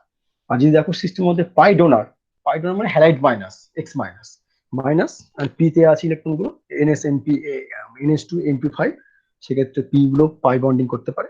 তো সেই যদি পাই ডোনার হয়, সেক্ষেত্রে সেগুলোকে উইক ফিল্ড মনে ধরা হয়, তো সেক্ষেত্রে মানটা কম। আর যে সিগমা ডোনার হয়, যেমন জল লোন পেয়ার আছে, অ্যামোনিয়াতে যেমন লোন পেয়ার আছে, সেক্ষেত্রেও হচ্ছে কি ক্রিস্টাল ফিস্টেবিলেশন যেটা একটু কমায়। তো মোটামুটি ভাবে আমাদের এটাকে অ্যারেঞ্জ করা হয়েছে সিগমা ডোনার থেকে, তারপর পাই ডোনার, তারপর সিগমা ডোনার, তারপর হচ্ছে পাই অ্যাসেপ্টর। এই পাই ডোনার থেকে পাই অ্যাসেপ্টরে যাও, সেক্ষেত্রে আস্তে আস্তে করে ক্রিস্টাল ফিল্ড স্টেবিলাইজেশন এনার্জির মানটা বেড়ে যাচ্ছে। সেটাকে আমাকে মাথায় রাখতে হবে। তো এরপরে যেটা পড়বো সেটা হচ্ছে ওই এইটা পড়বে একটু পরে, meter of the ligand spectrochemical series, সেটা আমি একটু পরে যাচ্ছি। হ্যাঁ, তাহলে এই এতক্ষণ যেটা পড়ালাম সেগুলোকে সাম আপ করলে আমি কিছু কোশ্চেন আনসার করতে পারবো। যেমন ধরো আমি একটা সিস্টেম দিলাম, সেটা হচ্ছে কি আমাদের স্ক্রিনে নিচে দেখা যাচ্ছে, দেখো কোবাল্টের একটা সিস্টেম দিয়েছি, কোবাল্ট অ্যামিন, মানে ওই দেখো অক্টাইডাল সিস্টেম, যার চার্জ হচ্ছে +2 হিসাবে আছে। আর কোবাল্ট অ্যামিন টেট্রাইডাল সিস্টেম দিয়েছি, মানে CONH3 +2 দুটো সিস্টেম দিয়েছি। সেক্ষেত্রে দেখো ক্রিস্টাল ক্রিস্টালাইজেশন এনার্জির মানটা কি হবে। ফার্স্টে তোমাকে দেখবে আমার মেটালটা কি, দেখো মেটালটা আমার দেখেছো হচ্ছে কোবাল্ট, তার মানে সেম মেটাল এবং সেম অক্সিজেন স্টেট, দেখো অক্সিজেন স্টেট +2, তাহলে সেম মেটাল আর সেম অক্সিজেন স্টেট, তাহলে এই দুটো থেকে আমি কোনো অ্যান্সার কনক্লুশন কনক্লুশন বলতে পারবো না। এবং লিগ্যান্ড দেখো, লিগ্যান্ড তো সেম অ্যামোনিয়া, কারণ তাদের লিগ্যান্ড ফিল্ড স্ট্রেন্থ প্রায় একই রকম, মানে এখান থেকে আমি কোনো রকম বলতে পারবো না যে সিস্টেমটা সিবিএসই ভ্যালু কি হয়, তাই না? দেখো এবার যে একটা কোডেশন নাম্বার 6, একটা কোডেশন নাম্বার 4 এবং একটা হচ্ছে অক্টাইডাল জিওমেট্রি, একটা টেট্রাহেড্রাল জিওমেট্রি। ঠিক আছে, যেহেতু অক্টাইডাল সিস্টেম, সেক্ষেত্রে তুমি জানো যে ডেল টি ইকুইভ্যালেন্ট টু প্রায় 4/9 ডেল জিরো। তাহলে অক্টাইডালের ক্রিস্টাল স্টেবিলাইজেশন এনার্জির মান অনেকটাই বেশি। সেক্ষেত্রে তোমার কি হবে, দুটোকে যদি ভ্যারি করতে চাও তাহলে কোবাল্ট অ্যামিন যেটা কোডেশন নাম্বার 6 অক্টাইডাল, তার ক্ষেত্রে অনেকটাই বেশি হবে with respect two tetrahedral system. ঠিক আছে, জিওমেট্রি দেখেই তুমি কিন্তু বলে দিতে পারবে যদি তোমার সিস্টেমের মেটাল সেম হয়, লিগ্যান্ডও সেম হয়, অক্সিজেন স্টেটও সেম হয়। সেক্ষেত্রে কি আমার জিওমেট্রিটা দেখো এখানে আমার মানে খুবই ইম্পর্টেন্ট। দেখো ভ্যালুটা তোমার দেখো অক্টাল ফিল্ডে প্রায় 10,200, আর টেটাল ফিল্ডে 5,900 সেন্টিমিটার ইনভার্স, প্রায় ডবলের মতো আর কি অক্টাল ফিল্ডে বেশি। তাহলে জিওমেট্রি দেখে আমি বলতে পারবো, সেটা একটু আগে বললাম যে জিওমেট্রিটা খুবই ইম্পর্টেন্ট আর কি। যদি আমার মানে এরকম হয় ডেল এসপি বেশি হয় আর ডেল অক্টাইডেল দেন ডেল টেট্রাহাইড্রাল। আরেকটা এক্সাম্পল দিলাম, সেটা হচ্ছে দেখো, সেটা হচ্ছে কোবাল্ট অ্যামিন। সবগুলো অক্টাইডাল ফিল্ডে আছে এবং চার্জ হচ্ছে +3। তারপর হচ্ছে কোবাল্টের পর হচ্ছে RH NH3 হোল 6, যার থার্ড ব্র্যাকেটের বাইরে চার্জ 3 +3। তারপর হচ্ছে ইরিডিয়াম NH3 হোল 6, তার বাইরে হচ্ছে +3। দেখো সবগুলো সিস্টেম দেখতে হবে, সবগুলো সিস্টেম দেখো জিওমেট্রি একই, কোডেশন নাম্বার 6 তাহলে অক্টাইড, তাহলে সেম জিওমেট্রি বিলংস করছে। লিগ্যান্ড গুলো দেখো, অ্যামোনিয়া এখানে, অ্যামোনিয়া এখানে অ্যামোনিয়া, তো লিগ্যান্ড গুলো সেম। তো সেক্ষেত্রে আমার কনক্লুশনটা লিগ্যান্ড থেকেও হবে না আর জিওমেট্রি থেকেও হবে না, কারণ জিওমেট্রি সেম হয়ে গেছে। সেখানে কোনটা দেখো, আবার অক্সিজেন স্টেট দেখো সবগুলো +3 করে আছে, নিউট্রাল তো এটা, তাহলে দেখো সবগুলো +3 করে আছে, অক্সিজেন স্টেট সেম। লিগ্যান্ড থেকে বলতে পারবো না, অক্সিজেন স্টেট থেকে বলতে পারবো না, জিওমেট্রি থেকে বলতে পারবো না। তাহলে কোনটা ডিফার করছে, দেখো এখানে করছে differ in periodic position in a group. হ্যাঁ, কারণ এটা 3D, এটা 4D, এটা হচ্ছে 5D। সেক্ষেত্রে প্রত্যেকের ক্ষেত্রে D6 ইলেকট্রন আছে। তো 3D 4D 5D এখান থেকে আমার অ্যান্সারটা কিন্তু ফিল্টার করে বের করে নিতে হবে। সেটা কি, যতই আমি 3D থেকে 4D 5D যাচ্ছি, সিস্টেমের ডিফিউজনেস বাড়বে, আর ডিফিউজনেস বাড়লে জে ডিফেক্টিভ বাড়বে, জে ডিফেক্টিভ বাড়লে মানে মনে হচ্ছে যেন পজিটিভ অক্সিজেন স্টেটটা বেড়ে যাচ্ছে। সেক্ষেত্রে লিগান নেগেটিভ চার্জ নিকালগুলোকে বা পয়েন্ট ডাইপোল নিকালগুলোকে ও কাছাকাছি টানবে, মেটাল লিগান ইন্টারেকশনের মানটা বাড়বে, বাড়লে স্প্লিটিংটা বাড়বে। সেক্ষেত্রে মানে লো স্পিন কনফিগারেশনটা বাড়তে পারে এবং সিস্টেমের সিএমএস এর ভ্যালুর মান বেড়ে যাবে। তাই হয়েছে দেখো, এখানে ভ্যালু দেখো, প্রথমটার ক্ষেত্রে 3D ক্ষেত্রে আমার 3D ক্ষেত্রে কত ছিল, 22,900 কাছাকাছি। 4D ক্ষেত্রে দুম করে দেখো 34,000 হয়ে গেছে, আর 5D ক্ষেত্রে দেখো প্রায় 41,000 সেন্টিমিটার ইউনিভার্স, অনেকটাই বেড়ে গেছে। এখানে মেজর ফ্যাক্টর কোনটা না, ওই periodic position in a group, সেটা মেজর ফ্যাক্টর, যেটা জেড এফেক্টিভটাই এখানে ভাইটাল। ঠিক আছে, আর প্যাডিং এনার্জি কস্ট অফ বলেছি, যত তুমি লোয়ার দিকে যাচ্ছ মানে 3 দিকে 5 দিকে যাচ্ছ, তাহলে তো কস্ট অফ প্যাডিং এনার্জির মানটা বাড়বে, তাহলে লো স্পিন কনফিগারেশন করার টেন্ডেন্সি বাড়বে। লো স্পিন মানে তোমার ক্রিস্টাল ফিল্ট্রেশন এনার্জিটা অনেকটাই বেশি হয়। তাহলে এই অ্যান্সারটা এখান থেকে খুঁজে নিতে হবে। তাহলে আমি তোমাকে যে ছকটা বললাম, সেই ছক থেকে সাম করে করে কয়েকটা এক্সাম্পল নিয়ে আসছি, সেগুলো খুবই ভাইটাল। তো তুমি সবসময় জন্য এইগুলোকে ভাববে, একটা সিস্টেম যখন কোশ্চেন করবে, কোশ্চেন থেকে ভাববে আমি কোন ফ্যাক্টরটা আমার কাছে আলাদা, মানে তোমার জিওমেট্রি একই না নেই, সেম না আলাদা, ঠিক আছে, লিগ্যান্ড ফিল্ড সেমটা একই না আলাদা নয়, ঠিক আছে, অক্সিজেন স্টেটটা একই আছে না ভিন্ন আছে। যদি দেখি এগুলো সবগুলো সেম, সেক্ষেত্রে দেখো তখন নিশ্চয়ই 3D 4D 5D থেকে অ্যান্সার তুমি বলতে পারো। ঠিক আছে, তো প্রত্যেকটা আলাদা করে কোশ্চেন করবে, করলেই তুমি বুঝতে পারবে যে কোন ফ্যাক্টরটা আমার এখানে তাই, সেই ফ্যাক্টরটা দিয়ে তুমি প্রকাশ করতে পারো। নেক্সট দেখো অক্সিজেন স্টেট, সেটা কি, দেখো আমি কোবাল্ট 2 নিয়েছি, হেক্সামিন, দেখো বাইরে তোমার চার্জ যেহেতু অ্যামোনিয়া নিউট্রাল, বাইরে চার্জ +2। কোবাল্ট 3 নিয়েছি, এখানে তোমার অ্যামোনিয়া, তোমার এটাও তোমার অক্টেডাল কমপ্লেক্স, আর দেখো বাইরে চার্জ হচ্ছে +3 আছে। সেক্ষেত্রে দেখো তোমার cobalt metal same, ligand ligand same, দেখো তোমার কোডেশন নাম্বার সেম, মানে অক্টাইডাল জিওমেট্রি সেও সেম। তাহলে কোথায় ডিফার করছে, লিগ্যান্ড সেম, তোমার কি আছে মেটালও সেম আছে, তাদের হচ্ছে জিওমেট্রি সেম আছে। সেক্ষেত্রে কোনটা ডিফার করছে, অনলি দেখো এই অক্সিজেন স্টেটটা, একটা +2, এটা দেখো +3। যেই মাত্র +2 হয়ে গেছে, তাহলে ইফেক্টিভ নিউক্লিয়ার চার্জ অনেক বেড়ে গেছে। হ্যাঁ, +3 বেড়ে গেছে, তো ইফেক্টিভ নিউক্লিয়ার চার্জ বেড়ে গেছে মানে মেটাল লিগ্যান্ড ইন্টারাকশনটা বাড়বে। সেক্ষেত্রে ক্রিস্টাল ফিল্ড স্টেবিলাইজেশন এনার্জির মানটা বেড়ে যাবে। ঠিক আছে, তো জেনারেলি +1 অক্সিজেন স্টেট বাড়লে প্রায় ওই 30 থেকে 40% ইনক্রিজ করে যায়। সেটা দেখো তুমি এই প্রথমটার ক্ষেত্রে 10,200 সেন্টিগ্রেড ইনভার্স, সেকেন্ডের ক্ষেত্রে 22,900 সেন্টিগ্রেড, প্রায় প্রায় ডবল হয়ে গেছে। হ্যাঁ, তো সেটাই একটু মাথায় রাখবে যে যখন আমার অক্সিজেন স্টেটটা ভ্যারি করবে সেখান থেকে আমাকে অ্যান্সারটা বের করতে হবে কি হবে না, higher oxygen state have higher CBC value and vice versa. যেখানে ম্যাঙ্গানিকের ম্যাঙ্গানিজ হেক্সামিন +2 নিয়েছি আর কোবাল্ট 3 হেক্সামিন +3 নিয়েছি। তো দেখো তোমার দুটো সিস্টেম ক্ষেত্রে কোনটা বেশি হবে নিজেরাই বলতে পারবে। দেখো এখানে অ্যামোনিয়া সেম, মানে লিগ্যান্ডটা একই দিয়েছি। দেখো তোমার কোয়েশ্চেন নাম্বার 6, তাহলে তোমার অক্টাইডের ফিল্ড দুটোই একই, কিন্তু ভ্যারি করছে কোথায়, অক্সিজেন স্টেট একটা 3 একটা 2। তো অবভিয়াসলি 3টা হচ্ছে যেহেতু বেশি, তাহলে এই ক্ষেত্রে এটা বি দিয়েছি, বি গ্রেটার দেন এ হবে। ঠিক আছে, সেটা তুমি নিজেরাই বলতে পারবে। হ্যাঁ, আর যদি সেম ইলেকট্রন থাকে কিন্তু তাদের অক্সিজেন স্টেট ডিফার করে, সেক্ষেত্রে কোনটা হবে, higher oxygen state dominant over lower. এটা আমার একটু ভুল হয়ে গেছে, যেহেতু D5 আয়রন 3 D5 সিস্টেম আর ম্যাঙ্গানিজ 2 D5 সিস্টেম।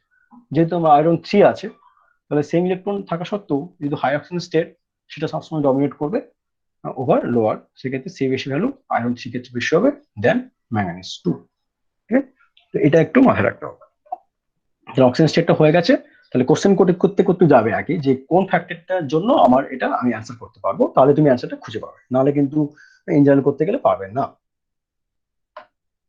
আচ্ছা, এবার যাচ্ছি ওই যেটা ভেরি ভেরি ইম্পর্টেন্ট না, spectrochemical series of ligand, nature of ligand, বা যেটাকে লিগ্যান্ড ফিল্ড স্টেট, কিভাবে আমাকে ওই কোনটাকে আমি হচ্ছে স্ট্রঙ্গার ফিল্ড বলবো, স্ট্রঙ্গার ফিল্ড লিগ্যান্ড, কোনটাকে উইক ফিল্ড লিগ্যান্ড বলবো, তার একটা যে অ্যারেঞ্জমেন্টটা, ওটাই হচ্ছে মোটামুটি ক্রিস্টাল ফিল্ড সরি স্পেকট্রোকেমিক্যাল সিরিজ হিসাবে পরিচিত। হ্যাঁ, তো সেটা কিভাবে এসছে সেটা হচ্ছে একটু আমাদের 6 সেমিস্টার একটা প্র্যাকটিক্যাল এখন চলে এসেছে, আগে ওটা একটা সময় 1+1 সিস্টেমে ফার্স্ট ইয়ার থেকে শুরু হতো প্র্যাকটিক্যালটা, সেটা খুবই কঠিন এবং ওটাই সব থেকে প্র্যাকটিক্যাল করে আমরা মজা পেতাম। তো ওইটার মধ্যে হচ্ছে আমাদের সমস্ত মানে থিঙ্কিং পাওয়ারগুলো লুকিয়ে থাকে এবং খুবই কঠিন বলতে গেলে। সেটা হচ্ছে আমাদের ওই আননোন ইনঅর্গানিক সল্ট অ্যানালাইসিস। হ্যাঁ, তো সেখানে আমরা অনেকগুলো টেস্ট করাতাম, প্রায় 1 বছর ধরে আমাদের শেখাতাম। এখন যেহেতু সেমিস্টার সিস্টেম হয়ে গেছে, ওটা তো 6 সেমিস্টার চলে এসেছে এবং সিলেবাসটা ডাইলুটের মতো করে 6 সেমিস্টারে আমরা এত বেশি শেখাতে পারবো না, কিন্তু ওইটাই হচ্ছে আমাদের ইনঅর্গানিক কেমিস্ট্রি সব থেকে কঠিনতম প্র্যাকটিক্যাল। এখন যে প্র্যাকটিক্যাল করছো এস্টিমেশন গুলো, সেটা খুব একটা কঠিন মতো নয়, জাস্ট ওই রান্না করার মতো আর কি। তোমাকে ওই মোটামুটি কিছু ইনগ্রেডিয়েন্ট দেওয়া হবে, সেখান থেকে তুমি রান্না করে বলছো যে মোটামুটি কার কেমন টেস্ট। হ্যাঁ, 2-3 জন দিয়ে করলে দেখবে তোমার এস্টিমেশন ভ্যালিটা একটু ভ্যারি করে যাচ্ছে, ওই টেস্টের মতো রান্না করার মতো হয়, কিন্তু ওইটা খুব ভাইটাল ছিল। যাই হোক, কোন সিস্টেমে আয়রন 3 থাকলে সেক্ষেত্রে আমরা কয়েকটা টেস্ট করতাম, তার মধ্যে একটা সিম্পল টেস্ট হচ্ছে কোনটা, সিস্টেমে থায়োসাইনেট অ্যাড করবো। তুমি আয়রন 3 সল্ট নাও, মানে ধরো হচ্ছে FeCl3, আর ওটা সিস্টেমটাকে ডাইলুট করো, দেখবে ইয়েলো কালার পাবে। যেই মাত্র থায়োসাইনেট দিলাম, কালারটা ব্লাড রেড হয়ে পুরো পুরো রক্তের মতো লাল হয়ে যাবে, মানে এটা ইন্ডিকেট করছে সিস্টেমে আয়রন আছে। শুধুমাত্র দেখো আমি জাস্ট কি করলাম, লিগ্যান্ড চেঞ্জ করলাম। যখন এফিসিয়েন্সি ছিল তখন এখানে হচ্ছে Cl- অথবা অ্যাকোয়া থাকতে পারে জল। যখন সাইনেট দিলাম, কমপ্লেক্সটা হচ্ছে চেঞ্জ হচ্ছে থায়োসাইনেট কমপ্লেক্সে, সেক্ষেত্রে দেখো কালারটা ড্রাস্টিক চেঞ্জ হয়ে গেছে। ঠিক আছে, তো কালার চেঞ্জ মানে আমি যদি ইউভি ভিজিবল স্পেকটা বা যেখানে ল্যাম্বার্ট স্কয়ার ল হচ্ছে খুবই ইম্পর্টেন্ট, সেখানে যদি যায় সেখানে আমরা কিছু একটা স্পেকট্রাম পাবো। সেই স্পেকট্রামে দেখো ল্যামডাটা মানে ওয়েভ লেন্থের বিশাল একটা চেঞ্জ আছে, মানে ইয়েলো যদি হয় সেক্ষেত্রে ওয়েভ লেন্থের মোটামুটি একটা চেঞ্জ আছে, আর রেড হলে আমরা জানি যে রেডের ক্ষেত্রে ল্যামডা ভ্যালুটা অনেকটাই হাই, তাই না? তো আমরা কিন্তু স্পেকট্রোস্কোপিতে গেলে খুব সুন্দর করে আমরা বুঝতে পারবো কোন সিস্টেমে কোথায় স্পেকট্রামটা আসবে। তো আমাদের এখানে সেরকম যে একটা মেটাল টেস্ট করে নেবো, ধরো কোবাল্ট বা আয়রন বা যে কোনো সিস্টেমকে টেস্ট করবো, তার অক্সিজেন স্টেটটাও ফিক্সড, মানে +3 হতে পারে +2 হতে পারে, এবং সেখানে কোনটা ভ্যারি করবো, লিগান্ডগুলো ভ্যারি করবো। লিগান্ডগুলো কি ভ্যারি করবো, সে একদম জল, অ্যামোনিয়া, হ্যালাইড যা যা পেয়েছো সায়ানাইড পর্যন্ত সেই সমস্ত লিগান্ডগুলো ভ্যারি করবো, এবং ওদের মধ্যে জিওমেট্রিটা ধরে নিচ্ছে অ্যাপারেন্টলি সেম আছে। তো ধরে নিই আমাদের যদি প্রত্যেকটা আমি আস্তে আস্তে করে লিগান্ডগুলোকে চেঞ্জ করে যায়, প্রত্যেকটা কমপ্লেক্সের দেখবে তুমি আস্তে আস্তে করে কালার চেঞ্জ পাবে। যেমন আমাদের দেখবে আমাদের ওয়ার্নার থিওরি যখন পড়েছিলাম, যখন দেখবে তোমাদের ওই কোবাল কমপ্লেক্স গুলো, কোবাল অ্যামিন কমপ্লেক্স গুলো তার স্টসিওমেট্রিক চেঞ্জের সঙ্গে সঙ্গে দেখবে তাদের কালারটাও চেঞ্জ হচ্ছে। সেরকম তুমি যখন লিগান্ডটা চেঞ্জ করছো এবং সেক্ষেত্রে কি কি হবে, তার প্রত্যেকটা কমপ্লেক্সের আলাদা আলাদা করে কালার পাবে।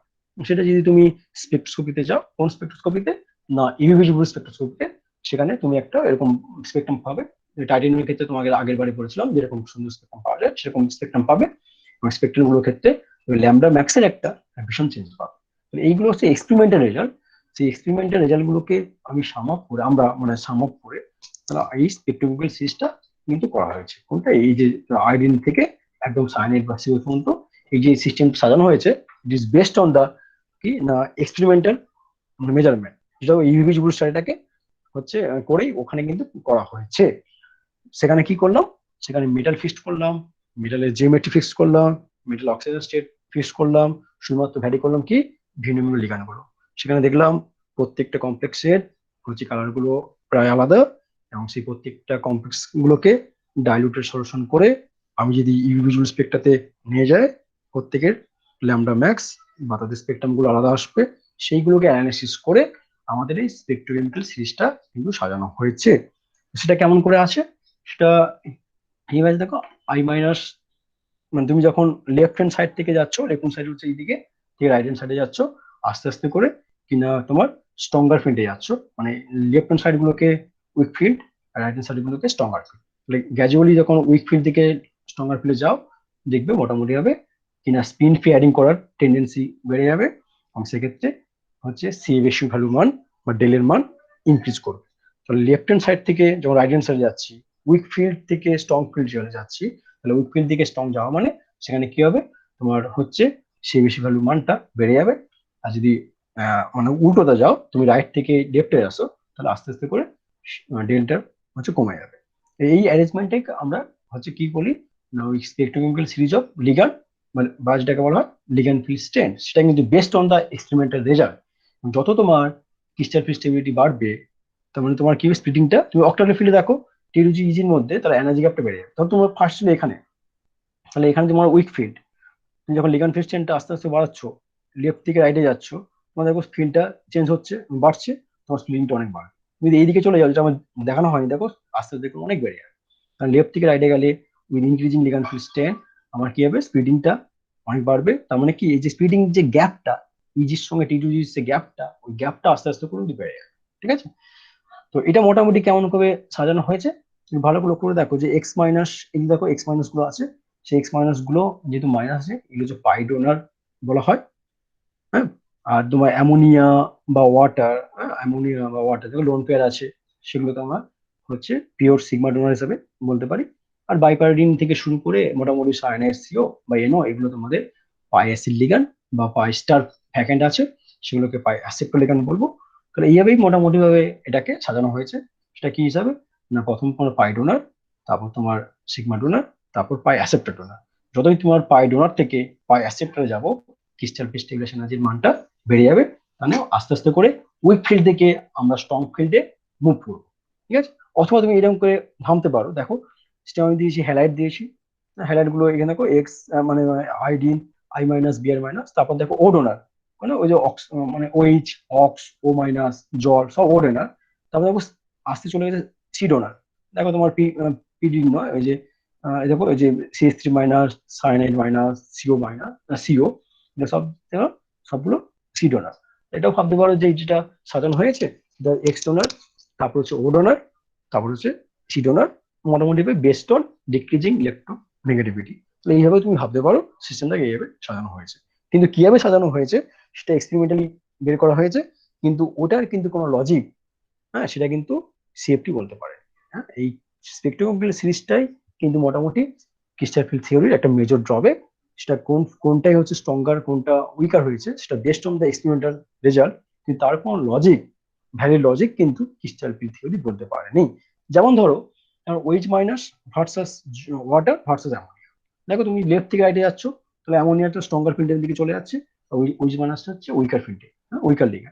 কিন্তু দেখো অ্যাপারেন্টলি তোমার জল আর অ্যামোনিয়ার মধ্যে দেখো, জল আর অ্যামোনিয়ার ডাইপোল কার বেশি, যদি ইলেকট্রোনেগেটিভিটি অক্সিজেন হচ্ছে বেশি দেন হচ্ছে নাইট্রোজেন, তাহলে জলের মধ্যে যে ডাইপোল, সেটা হচ্ছে তোমার ডাইপোলটা বেশি। আর সিএফটি বলে দিয়েছে যে লিগ্যান্ড গুলো নিউট্রাল হলে সেক্ষেত্রে পয়েন্ট ডাইপোলটা ইম্পর্টেন্ট। ডাইপোল যদি ইম্পর্টেন্ট হয়, সেক্ষেত্রে দেখো জলের ক্ষেত্রে ডাইপোল মুভমেন্ট, অ্যামোনিয়ার ক্ষেত্রে ডাইপোল মুভমেন্ট, সেটা কি হবে চেঞ্জ একটু আলাদা, এবং জলের ক্ষেত্রে ডাইপোলের মানটা অনেক বেশি, তাহলে পয়েন্ট ডাইপোল সেটা হচ্ছে জলের ক্ষেত্রে বেশি। ডাইপোলের বেশি মানে সেটা হচ্ছে আয়ন ডাইপোল ইন্টারাকশনের মানটা বেশি হওয়ার কথা। সেটা তার মানে কি, জলটা অ্যামোনিয়ার সাপেক্ষে স্ট্রং ফিল্ড লিগ্যান্ড হওয়ার কথা, কিন্তু এখন উল্টো হচ্ছে। এখানে এখানে অ্যামোনিয়াটা আগে রাখা হয়েছে, কিন্তু জলটা হচ্ছে পরে, যদি দুটোই সিগমা ডোনার লিগ্যান্ড। হ্যাঁ, আবার দেখো ওইচ মাইনাস আর ওয়াটারের মধ্যে নিউক্লিওফিলিসিটি তোমার মাইনাস হয়ে গেছে, মাইনাসের মধ্যে নিউক্লিওফিলিসিটি বেশি, তাই না? তাহলে নিউক্লিওফিলিসিটি বেশি মানে ও মেটালের দিকে বেশি করে ছুটে যাবে। তাহলে কি হবে, ওইচ মাইনাসটা শুড বি হায়ার দেন হচ্ছে ওয়াটার। সেক্ষেত্রে তুমি দেখো যে ওইচ মাইনাসটা কিন্তু এখানে দেখো উল্টো উল্টো রাখা হয়ে গেছে, এটা কিন্তু এগেনস্ট দ্য সিস্টেম।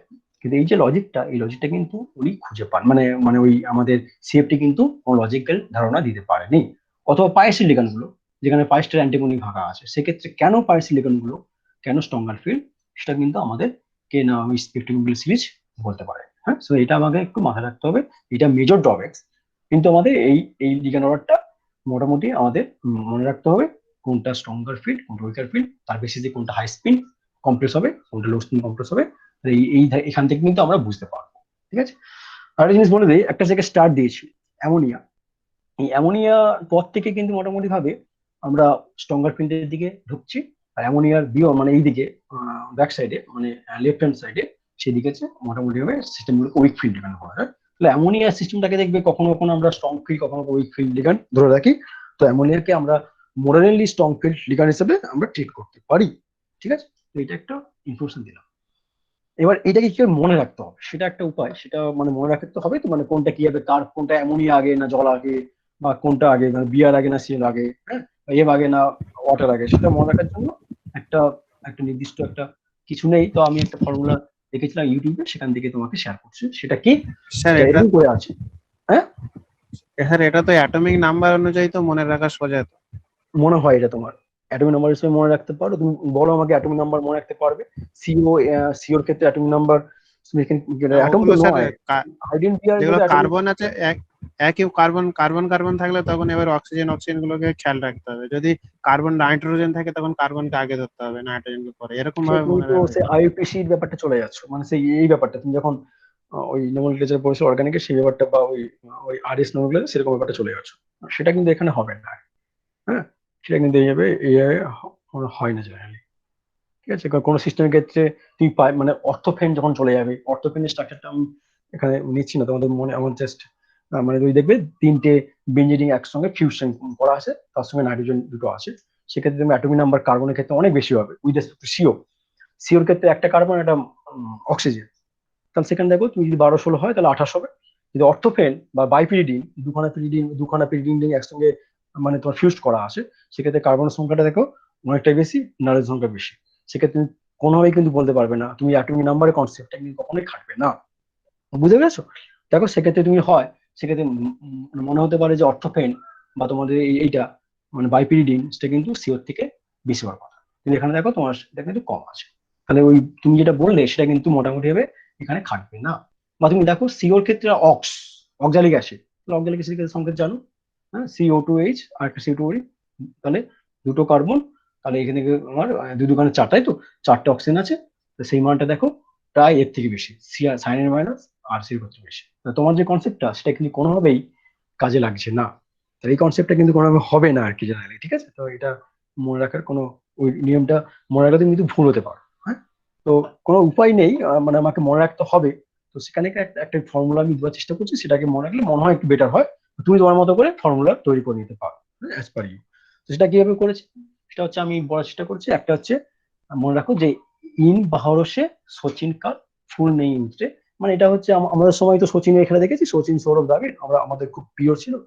তো আমাদের যেমন এখন যেমন মেসি প্রত্যেকটা ম্যাচে যেন না হলে যেন গোল করবে। হ্যাঁ, আমাদের প্রত্যেকের একটা এক্সপ্রেশন থাকে যে চ্যাম্পিয়ন্স লিগটা দেখো হেরে গেল, কিন্তু ভেবেছিলাম যে বায়ার্ন মিউনিখের সঙ্গে জিতে যাবে, কিন্তু 8খানা গোল খেয়ে বসে থাকলো। মানে মেসির উপর আমাদের একটা প্রত্যাশা থাকে।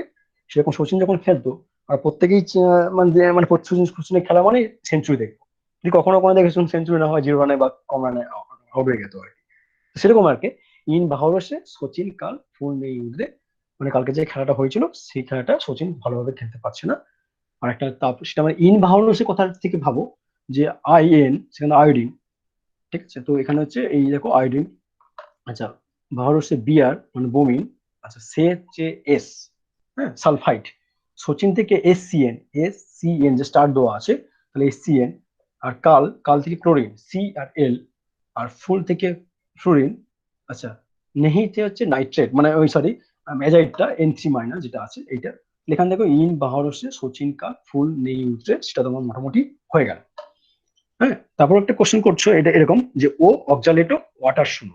ও অক্সালেটো ওয়াটার শুনো মানে একজন ব্যক্তি, সে হচ্ছে দুঃখ প্রকাশ করে বলছে যে অক্সালেট, ও একজন লোক, ওয়াটার একজন লোক, তাকে বলছে ও অক্সালেটো ওয়াটার শুনো। তাহলে ও কথার থেকে ওইচ মাইনাস, আর অক্সালেট হচ্ছে অক্স, আর ওয়াটার হচ্ছে জল। দেখো তারপর তুমি সিস্ট দেখো, ও অক্সালেটো, দেখো ওয়াটার শুনো, শোনোটা কিছু নয় এখানে জাস্ট ফ্যান্টম টাইপের। তাহলে ওইচ, অক্সালেটের ওএক্স আর জল, দেখো আস্তে আস্তে সিরিজটা তুমি চলে যাচ্ছ। আচ্ছা, তাই গেল। আচ্ছা, উদ্ভিদের থেকে দেখো ইউরিয়া আছে, দেখো ইউরিয়াটা মোটামুটি দেখো তোমাদের ও অক্সালেটো ওয়াটারের জন্য আগে আছে। হ্যাঁ, কমাতে যদি ওই ওইচ মাইনাস আর একটু মোটামুটি একই। তারপরে দেখো কোনটা, না ওরা একটা বলছে, কি বলছে না ওই ওই সচিন যখন হেরে গেছে সেরকম হচ্ছে কি, না পাড়ার গলি থেকে যাচ্ছিল, সেখানে দেখলো যে হচ্ছে এরকমই যে নেশা হওয়া গলি মে অ্যামোনিয়া পিকের, মানে আমাদের কেমিস্ট্রিতে তোমরা যেটা মানে আমরা যেটাকে নেশা বলি সেটা তো সেটা নয়, আমরা কেমিস্ট্রিতে ধরে নিচ্ছি যে অ্যামোনিয়া পিকের নেশা হয়েছে। তো এটা যে এরকম যে নেশা হওয়া গলি মে অ্যামোনিয়া পিকের কতটা খেয়েছে, না অনেকটা খেতে হয় সেখানে নেশা হওয়ার জন্য, সেখানে ইনডেফিনাইট। হ্যাঁ, ইনডেফিনাইট।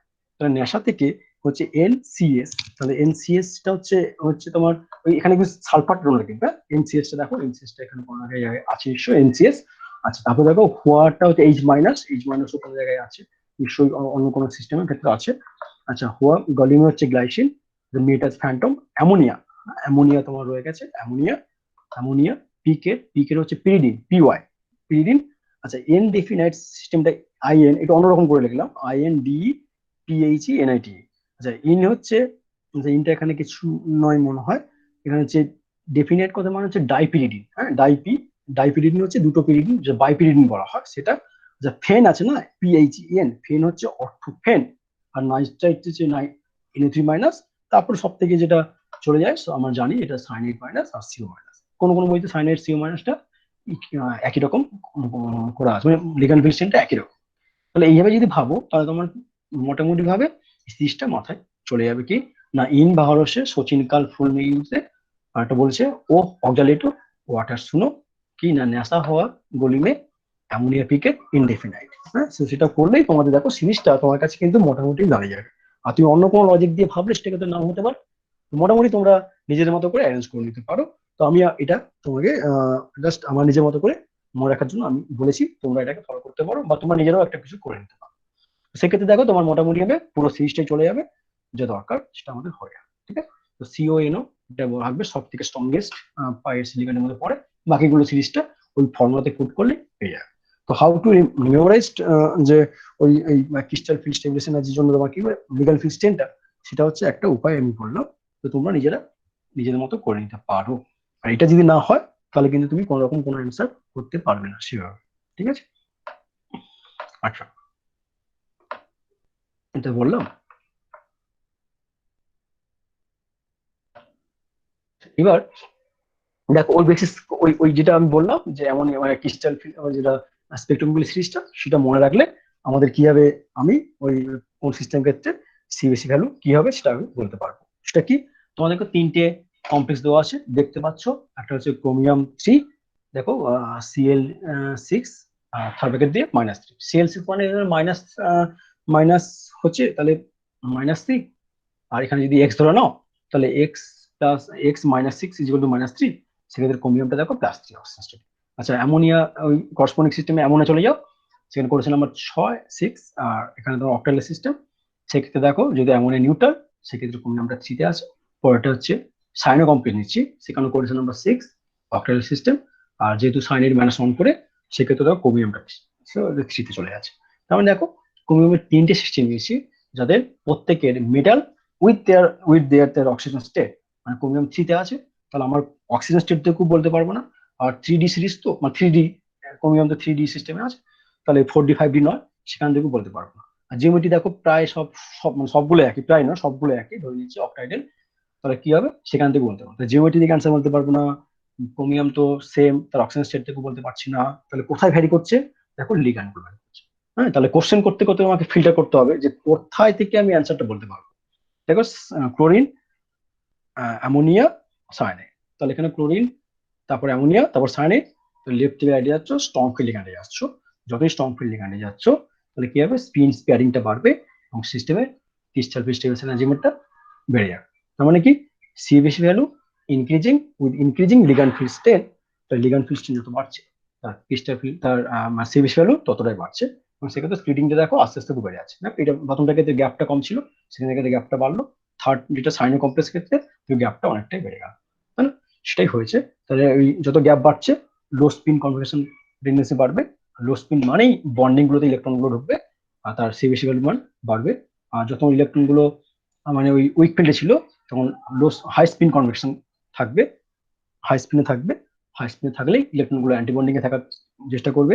সেক্ষেত্রে সিবিসি ভ্যালুটা ক্যালকুলেট করলে বুঝতে পারবে কমে যাবে। তা তোমাকে যদি একটু আগে বললাম যে সিবিএস ভ্যালু ক্যালকুলেশন, সেক্ষেত্রে আগে যখন তোমার শিখেছিলাম আমি কোনো রকম লিগ্যান্ড না দিই, শুধুমাত্র স্টেটটা বলে দিলাম, অক্সিজেন স্টেটটা কি সেখান থেকে তুমি ক্যালকুলেট করেছো।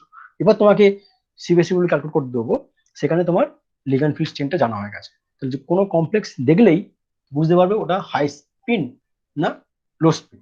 যেমন যদি এখানে বলো প্রথম কমপ্লেক্সটা দেখো, এটা তোমার ক্ষেত্রে হচ্ছে উইক ফিল্ড লিগ্যান্ড আছে, সেক্ষেত্রে low high spin, high spin করে তুমি ক্যালকুলেট করবে। আর থার্ড যেটা দিয়েছি সেটা হচ্ছে সাইনাইড মাইনাস স্ট্রঙ্গার ফিল্ড, সেক্ষেত্রে তুমি হচ্ছে লো স্পিন ধরে করবে, করে তুমি সিবিসি ভ্যালু ক্যালকুলেট করবে। লিগ্যান্ড ফিল্ড স্ট্রেন না জানলে তুমি কোনো কমপ্লেক্সের ক্ষেত্রে সিবিসি ভ্যালু ক্যালকুলেট করতে পারবে না। তো এটাও তোমাদের ক্ষেত্রে ইম্পর্টেন্ট, ঠিক আছে?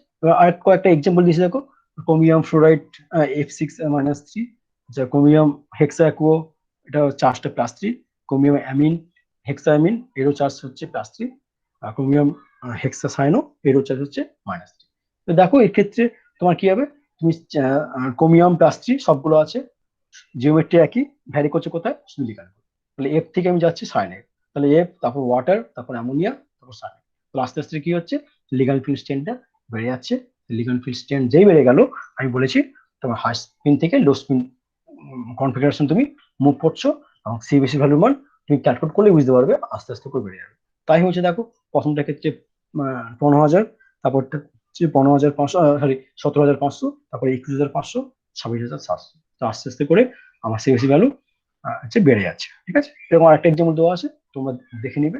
দেখো কোবাল্ট F6 নিয়ে এসেছি, এটা কিন্তু হচ্ছে কোবাল্টের ক্ষেত্রে +3 থাকা সত্ত্বেও বলেছি যেহেতু এফটা খুবই উইক, সেক্ষেত্রে এটা কিন্তু এটা হচ্ছে উইক ফিল্ড লিগ্যান্ড এবং কমপ্লেক্সটা কিন্তু হাই স্পিন। কোবাল্টের কয়েকটা বলেছি, কোবাল্টের most of the complex cobalt 3 low spin বলেছিলাম, কিন্তু কয়েকটা কমপ্লেক্স তাদের মধ্যে এইটা একটা, সেটা হচ্ছে low spin, sorry high spin. তার ভ্যালু দেখো অনেকটাই কম, 13,100।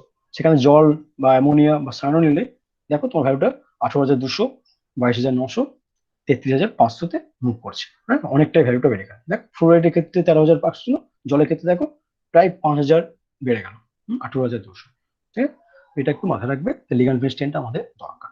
আর তুমি বলে রাখছি ভ্যালু গুলো মনে রাখার দরকার নেই, এটা তোমাকে জাস্ট তোমার মানে সাপোর্ট দিলাম, কিন্তু পরীক্ষার সময় তোমাদের ভ্যালু গুলো লেখার দরকার নেই, তুমি মনে রাখতে পারবে না। শুধুমাত্র লিগ্যান্ড ফিল্ড স্ট্রেনটা মনে রাখতে হবে, সেখান থেকে ব্যাখ্যা করতে হবে। নেক্সট হচ্ছে যেমন স্পেকট্রোকেমিক্যাল সিরিজ অফ লিগ্যান্ড ছিল, সেরকম স্পেকট্রোকেমিক্যাল সিরিজ অফ মেটালও আছে। সেটাও একটু বলা কঠিন যে কোনটা ক্ষেত্রে কি, সেখানে অনেকগুলো ফ্যাক্টর, তার মধ্যে বললাম যে oxygen state, electronegativity, Z effective, D electron density, আর অবভিয়াসলি যেটা বলেছিলাম জন টেলার ডিস্টরশন, যেটা পরেরটা আমি পরের ক্লাসে পড়াবো, খুবই ইম্পর্টেন্ট। তো সেইগুলো আমাকে না জানলে কিন্তু এই জিনিসটাকে অ্যানালাইসিস করতে পারবো না। তো সিরিজটা কেমন না, তুমি জেনে রাখো যে manganese 2 greater than nickel 2 greater than হচ্ছে কোবাল্ট 2, এরকম iron 3, cobalt 3, manganese 4, platinum +4, iridium, আর লাস্ট হচ্ছে প্লাটিনাম +4। +4 গুলো দেখো একটু মোটামুটি ভাবে আগে, সেক্ষেত্রে +4 মানে জেড ইফেক্টিভ বেশি, সেক্ষেত্রে আগে রাখা হয়েছে। এবং ইরিডিয়াম প্লাটিনামের মধ্যে এখানে +2 +3 মধ্যে এরকম আছে। আচ্ছা পিডি বলে রাখি, পিডি হচ্ছে 4D নিকেল সিরিজে, তাই না? নিকেল তারপর পিডি তারপর হচ্ছে প্লাটিনাম, তাহলে 3D 4D 5D। সেক্ষেত্রে দেখো ইরিডিয়ামটা, এর যে কোবাল্টের সিরিজে দেখো কোবাল্ট, তারপর আরএইচ, তারপর হচ্ছে আইআর, তারপর হচ্ছে 5D সিরিজ। সেখানে দেখো +1 চেঞ্জের জন্য কিন্তু দেখো অক্সিজেন স্টেট কিন্তু পিডির ক্ষেত্রে বেশি, তবুও কিন্তু কি না EDM+3টা কিন্তু তার ক্রিস্টাল এনার্জিটা বেশি। সেক্ষেত্রে বলেছি কেন না জেড ইফেক্টিভটাই অনেকটা দায়ী। 4D থেকে 5D গেলে অক্সিজেন স্টেট চেঞ্জ দেখো মাত্র +1, সেক্ষেত্রে কিন্তু কে কে আসবে, সেক্ষেত্রে কিন্তু 5Dটা ওকে ডমিনেট করবে, মানে হেরে যাবে কিন্তু কোনটা না 4D সিরিজের ক্ষেত্রে। কিন্তু এখানে যদি থাকতো যে EDM+2, তাহলে কিন্তু PD+4টা আগে চলে গেছে। যদি অক্সিজেন স্টেট +2 অথবা তার থেকে বেশি ডিফার করে, সেক্ষেত্রে হচ্ছে 4D বা 3Dটা সবসময়ের জন্য কি হবে, বেশি হয়ে যাবে উইথ রেসপেক্ট টু দা ওই সিরিজের 4D বা 5D ক্ষেত্রে। এটা কিন্তু খুবই ইম্পর্টেন্ট, এটাকে মনে রাখো। যদি বলি নিকেল+2 ভার্সাস নিকেল+4 ভার্সাস ইরিডিয়াম নিকেল, হ্যাঁ নিকেল ওসিসি কে আছে, আচ্ছা, ভার্সাস প্লাটিনাম 2, কি বললাম, নিকেল+4 ভার্সাস প্লাটিনাম+2। তুমি ভাবছো যে স্যার তো বললো যে 3D 4D 5D, তাহলে নিকেল থেকে আমি যখন প্লাটিনামে নামবো তাহলে 3D 4D 5D আমি যাচ্ছি, তাহলে 5D ক্ষেত্রে অবভিয়াসলি বেশি হবে। কিন্তু বলেছি যে অক্সিজেন স্টেট দেখো নিকেলের ক্ষেত্রে +4 আর প্লাটিনামের ক্ষেত্রে +2, সেক্ষেত্রে যদি +2 চার্জ বা তার থেকে বেশি হয়, সেক্ষেত্রে ভাববে সবসময়ের জন্য যে হাই অক্সিজেন স্টেট ও সবসময় ডমিনেট করবে। কারণ জেড ইফেক্টিভ +4 এর ক্ষেত্রে বা হাই অক্সিজেনের ক্ষেত্রে অনেকটা বেশি দেন অফ দ্য ওই সিরিজটা। হ্যাঁ, সেক্ষেত্রে হাই অক্সিজেন স্টেট সেটা অনেকটাই ডমিনেট করবে। আর যদি +1 চেঞ্জ হয়, সেক্ষেত্রে যা আছে তাই। ঠিক আছে, সেটা কিন্তু হয়েছে কিন্তু প্লাটিনাম মানে PD+4 ভার্সাস ইডিয়াম+3। ইডিয়ামটা কোবাল্ট সিরিজে দেখো কিন্তু 5D সিরিজ, এটা কিন্তু তোমার হচ্ছে 4D সিরিজে কিন্তু দেখো 5Dটা ডমিনেট করছে। কেন না +1 এর অক্সিজেন স্টেটের ক্ষেত্রে সেখানে কিন্তু জেড ইফেক্টিভটা কাছাকাছি চলে আসে, একটু মোটামুটি ডিফার করে, সেক্ষেত্রে কোনো চেঞ্জ হয় না। হ্যাঁ, সেখানে চেঞ্জটা কোনটা না সিরিজটা এমনি ওর সাপেক্ষে ডমিনেট করছে। 5D ফিসিট হচ্ছে কি 4D, নাকি মনে রাখবে। আর একটা জিনিস বললে কি তোমার নিকেলের থেকে দেখো নিকেল হচ্ছে D8 সিস্টেম আর কোবাল্ট হচ্ছে D7 সিস্টেম। তাহলে মোটামুটি নিকেল আর এর মধ্যে কি হতো, মানে দেখো নিকেলের ক্ষেত্রে D8 ইলেকট্রন সংখ্যাটা বেশি, লিগ্যান্ড যদি অ্যাপ্রোচ করে ইলেকট্রন যত বেশি হবে ফোর্স রিপালশনটা তত বেশি হবে। ফোর্স রিপালশন বেশি মানে ঝগড়াটা বেশি হবে, তার মানে কাছাকাছি আসার থেকে আসবে না, ও দূরে সরে যাবে, আসার আগে সরে যাচ্ছে, তাহলে ক্রিস্টাল এনার্জি মানটা কমে যাবে। সেটাই হচ্ছে নিকেল 2 D8 আর কোবাল্ট 2 D7, সেক্ষেত্রে কোবাল্ট 2টাই হচ্ছে বেশি হচ্ছে, কারণ ডি ইলেকট্রন ডেন্সিটি এখানে কম। যদিও আবার দেখো আবার আয়রনের ক্ষেত্রে D6 কিন্তু এটি কিন্তু আবার বেশি হয়ে গেছে। তাহলে এগুলো কিন্তু তুমি অ্যাজ সাচ মানে কয়েকটা লজিক ছাড়া বলতে পারবে না, কারণ এখানে কিন্তু জন টেলর ডিস্ট্রিবিউশন বা অন্য ফ্যাক্টর গুলো সেটা কিন্তু খুবই রেসপন্সিবল, সেটা এই মুহূর্তে এটা বুঝতে পারবে না। শুধু এটাই মাথায় রাখো, যদি 3D 4D 5D সিরিজ হয়, সেক্ষেত্রে যদি সেম অক্সিজেন স্টেট থাকে, সেক্ষেত্রে সেম অথবা যদি চেঞ্জ +1 থাকে, সেক্ষেত্রে কি হবে, যা আসে তাই ধরবো, মানে 4Dটা 5Dটা ডমিনেট করবে। আর যদি +2 অক্সিজেন স্টেটের মতো রিফার করে, মানে যদি বলছি 3D সিরিজের মেটাল তার অক্সিজেন স্টেট যদি +2 এর বা তার থেকে বেশি ডিফার করে, সে তখন কিন্তু 3Dটা কিন্তু 4D 5D কে হারিয়ে ফেলবে। হ্যাঁ, এই জিনিসটা একটু কঠিন হলেও একটু মনে রাখার চেষ্টা করো। আমি একটু পরে কয়েকটা এক্সাম্পল নিয়ে আলোচনা করছি। আচ্ছা, বা আনইউজুয়াল কেস, এটা ভিভিআই ভেরি ইম্পর্টেন্ট, এগুলো তোমাদের মানে জ্যাম বা নেটের দিকে জানতে চাই, কয়েকটা জিনিস অ্যানালাইসিস করলে বুঝে যাবে যে কোনগুলো আমি বললাম ভিভিআই, সেটা তোমার একটা সাম আপ হয়ে যাবে। সেটা কি, প্রথম সিস্টেম দেখো কোবাল্ট হেক্সামিন +2 দিয়েছি D7, সেকেন্ড হচ্ছে নিকেল হেক্সামিন +2 দিয়েছি D8। সেখানে যদি বলা হয় এদের মধ্যে বেশি হলে কোনটা বেশি কোনটা কম হবে, সেক্ষেত্রে দুটোই কিন্তু অক্টাইডাল, জিওমেট্রি দিয়ে বলতে পারছো না। অ্যামোনিয়া একই, অ্যামোনিয়া এখানে অ্যামোনিয়া, তাহলে তোমার লিগ্যান্ড ফিল্ড স্ট্রেন্থ দিয়ে বলতে পারছো না। অক্সিজেন স্টেট অফ মেটাল সেটা দেখো +2, এদিকে +2, সেটাও বলতে পারছো না, তাহলে কোনটা বলবে, তো সবগুলো 3D, এও 3D এটা থেকে বলতে পারছো না, শুধু বলবে কি 3D, এটা কোবাল্ট 2 মানে D7 3D7 আর নিকেল 2 3D8, তাহলে D7 D8 এইটুকু ইলেকট্রন মানে তোমার ডি ইলেকট্রন ডেন্সিটিটাই এখানে ইম্পর্টেন্ট। সেখানে ডি ইলেকট্রন ডেন্সিটি যত বাড়বে, তাহলে ওই লিগ্যান্ডটা কাছাকাছি আসতে পারবে না, কারণ ফোর্স ও রিপালশনটা বেড়ে যাচ্ছে, সেক্ষেত্রে কমে যাবে। যদি নিকেলের কমপ্লেক্সটার ক্ষেত্রে দেখো কম, কোবাল্টের ক্ষেত্রে বেশি। আচ্ছা, সেকেন্ড একটা এক্সাম্পল নিয়েছি দেখো, ইডিয়াম হেক্সাক্লোরো -2 আর কোবাল্ট হেক্সাসায়নো হচ্ছে -2। তুমি দেখলেই ভাববে যে তোমার যে লিগ্যান্ড ফিল্ড দেখো, সাইনেটটা স্ট্রং ফিল্ড লিগ্যান্ড, আর ক্লোরিনটা হচ্ছে উইক ফিল্ড লিগ্যান্ড। তো তুমি ভেবেছো যে যেহেতু উইক ফিল্ড লিগ্যান্ড আছে তাহলে এটা নিশ্চয়ই আমার কমে যাবে, আর সাইনের ক্ষেত্রে স্ট্রং ফিল্ড লিগ্যান্ড আছে তাহলে লিগ্যান্ড ফিল্ড চেন ভাবলে আমি কোবাল্ট কমপ্লেক্সটা ওটা হায়ার হওয়া উচিত, কিন্তু কিন্তু রিভার্স হয়ে গেছে। কেন? যখন 4D5D সিরিজ চলে আসবে, আবার বলছি, যখন 4D5D সিরিজে চলে আসবে তখন লিগ্যান্ড ফিল্ড স্ট্রেনটা less important with respect to the series. ওই সিরিজের সাপেক্ষে লিগ্যান্ড ফিল্ড স্ট্রেনটা তখন লেস ইম্পর্টেন্ট হবে কার ক্ষেত্রে? 4D5D সিরিজে। কারণ ওদের ক্ষেত্রে Z effective is the predominating factor. Z effective ওদের ক্ষেত্রে বা ডিফিউজনেস যেহেতু বেড়ে যাচ্ছে, জে ডিফেক্টিভ কিন্তু ড্রাস্টিক্যালি চেঞ্জ হবে। এবং সেক্ষেত্রে কি হবে না, ওই 4D5D ক্ষেত্রে লিগ্যান্ড ফিল্ড স্ট্রেনটা ইম্পর্টেন্ট সেরকম নয়।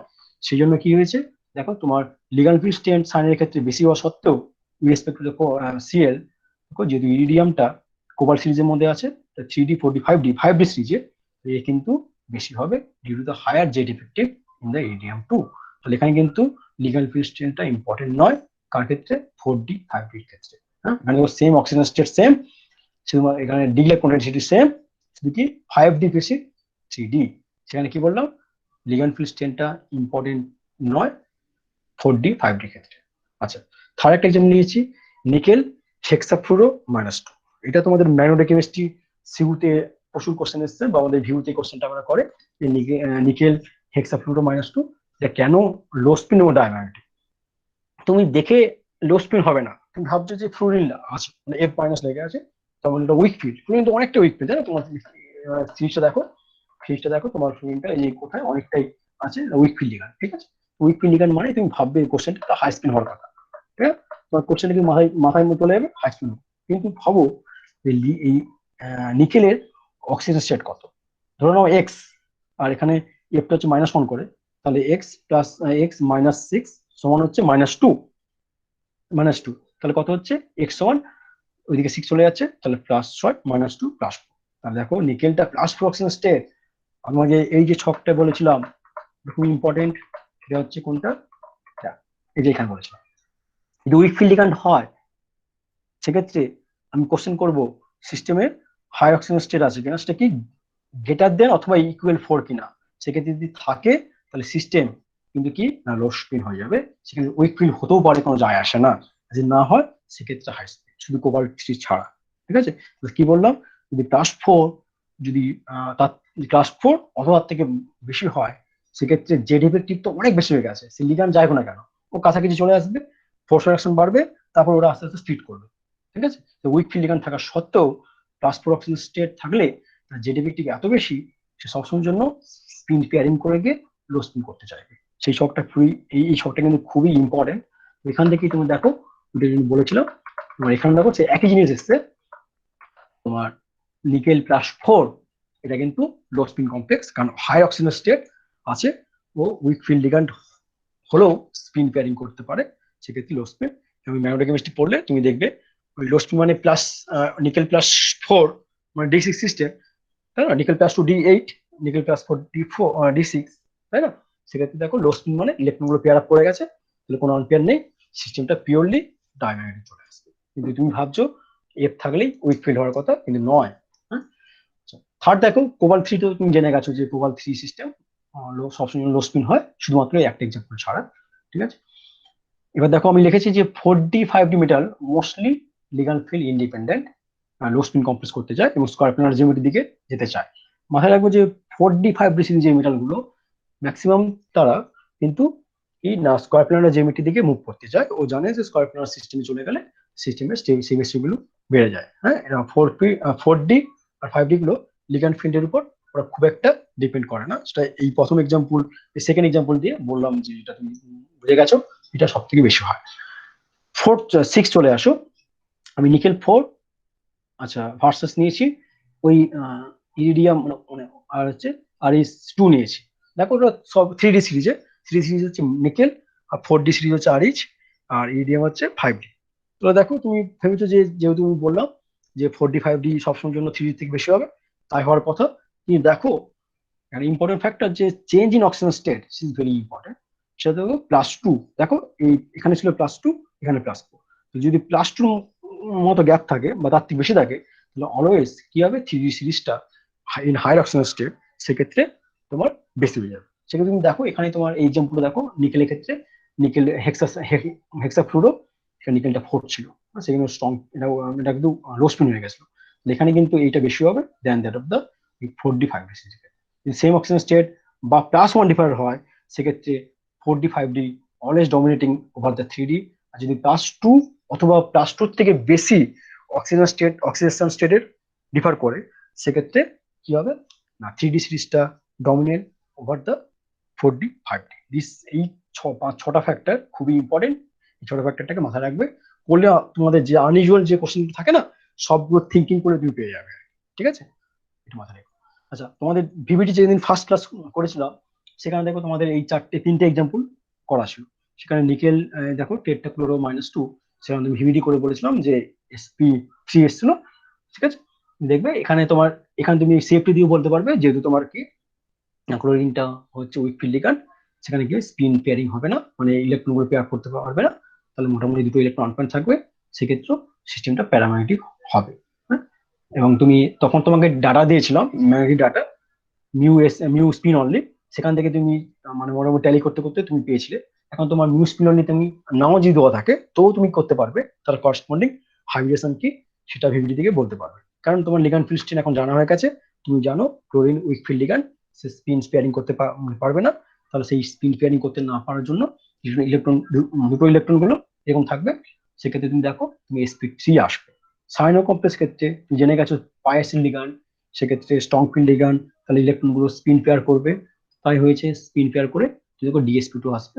ওখানে দেখো তোমাদের মিউ এসপিটা 0 ছিল, আর তুমি এখান থেকেও তুমি লিগ্যান্ড ফিল্ড স্ট্রেন পড়া হলে সেখানে তুমি পড়া হয়ে গেছে, তুমি নিচে বুঝে গেছো যে এখানেও তোমার দেখো এখানে তোমার DsP2 এসছে এবং সবগুলো স্পিন গুলো পেয়ার করে গেছে এবং সিস্টেমটা পিওর ডায়াম্যাগনেটিক হয়ে গেছে। তাহলে মিউ এসপি না থাকলেও তুমি কিন্তু লিগ্যান্ড ফিল্ড স্ট্রেন অ্যানালাইসিস করে তুমি সিস্টেমের করসপন্ডিং হাইব্রিডেশন আর তার corresponding magnetic value using the spin only তুমি বুঝতে পারো। প্লাটিনাম কমপ্লেক্সের ক্ষেত্রে দেখো প্লাটিনাম টেট্রাক্লোরো সেখানে করেছিলাম, বলেছিলাম DsP2, কিন্তু তোমাকে বলেছিলাম যে ক্লোরিনটা উইক ফিল্ড লিগ্যান্ড, এটাও উইক ফিল্ড লিগ্যান্ডের মধ্যে আসে, কিন্তু তবুও তোমার কি হতো নিকেল আর প্লাটিনাম একই সিরিজে আসে 3D বা 5D। তো তোমার মনে হতে পারে যে স্যার এটা sp3 হয়েছিল, এটাও sp3 হবে, কিন্তু দেখো জিওমেট্রি আলাদা, এটা পিওরলি টেট্রাইডাল ছিল, আর এটা ছিল তখন ফার্স্ট ক্লাস চলে যাও, এটা তোমার DsP2 পড়েছিলাম স্করপিয়ন।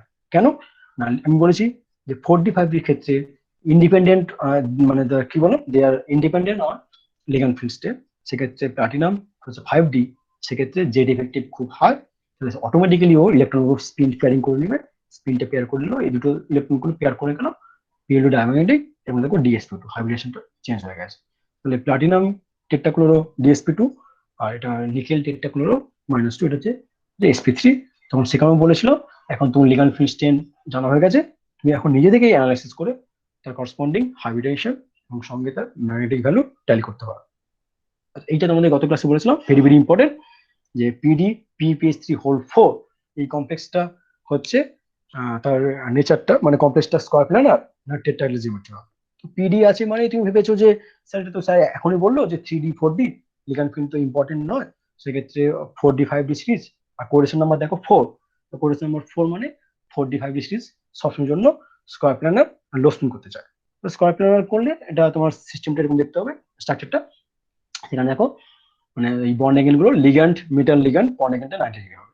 কিন্তু মাথায় ঢোকাও যে PPH3 লিগ্যান্ডটা কিন্তু বাল্কি, সেক্ষেত্রে বাল্কি হওয়ার জন্য তুমি যখন এটাকে 90 ডিগ্রি অ্যাঙ্গেল থাকছে, সেক্ষেত্রে এখানে স্টেরিক ক্রাউডিং কাজ করছে, ফলে এই অবস্থায় এই সিস্টেমটা খুবই আনস্টেবল। এই যদি চলে যাচ্ছে যে টেট্রাল সিস্টেমে চলে যাচ্ছে, যেখানে দেখো কোয়েশ্চেন নাম্বার 4, সেক্ষেত্রে দেখো 109 ডিগ্রি 28 মিনিট হয়ে যাচ্ছে ligand metal ligand bond angle, তাহলে কি expansion of bond angle from 90 to যে 109 ডিগ্রি 28 মিনিট, সেক্ষেত্রে কি হলো না স্টেরিক স্ট্রেনটা আগের থেকে রিলিফ হয়ে গেছে। হ্যাঁ, relief of steric strain on going from square planar to tetrahedral by expanding the bond angle, সেক্ষেত্রে কি হলো স্টেরিক স্ট্রেনটা কিন্তু কমে গেল। এই সিস্টেমটা ইজ হাইলি স্টেবল, এটা কিন্তু আনস্টেবল।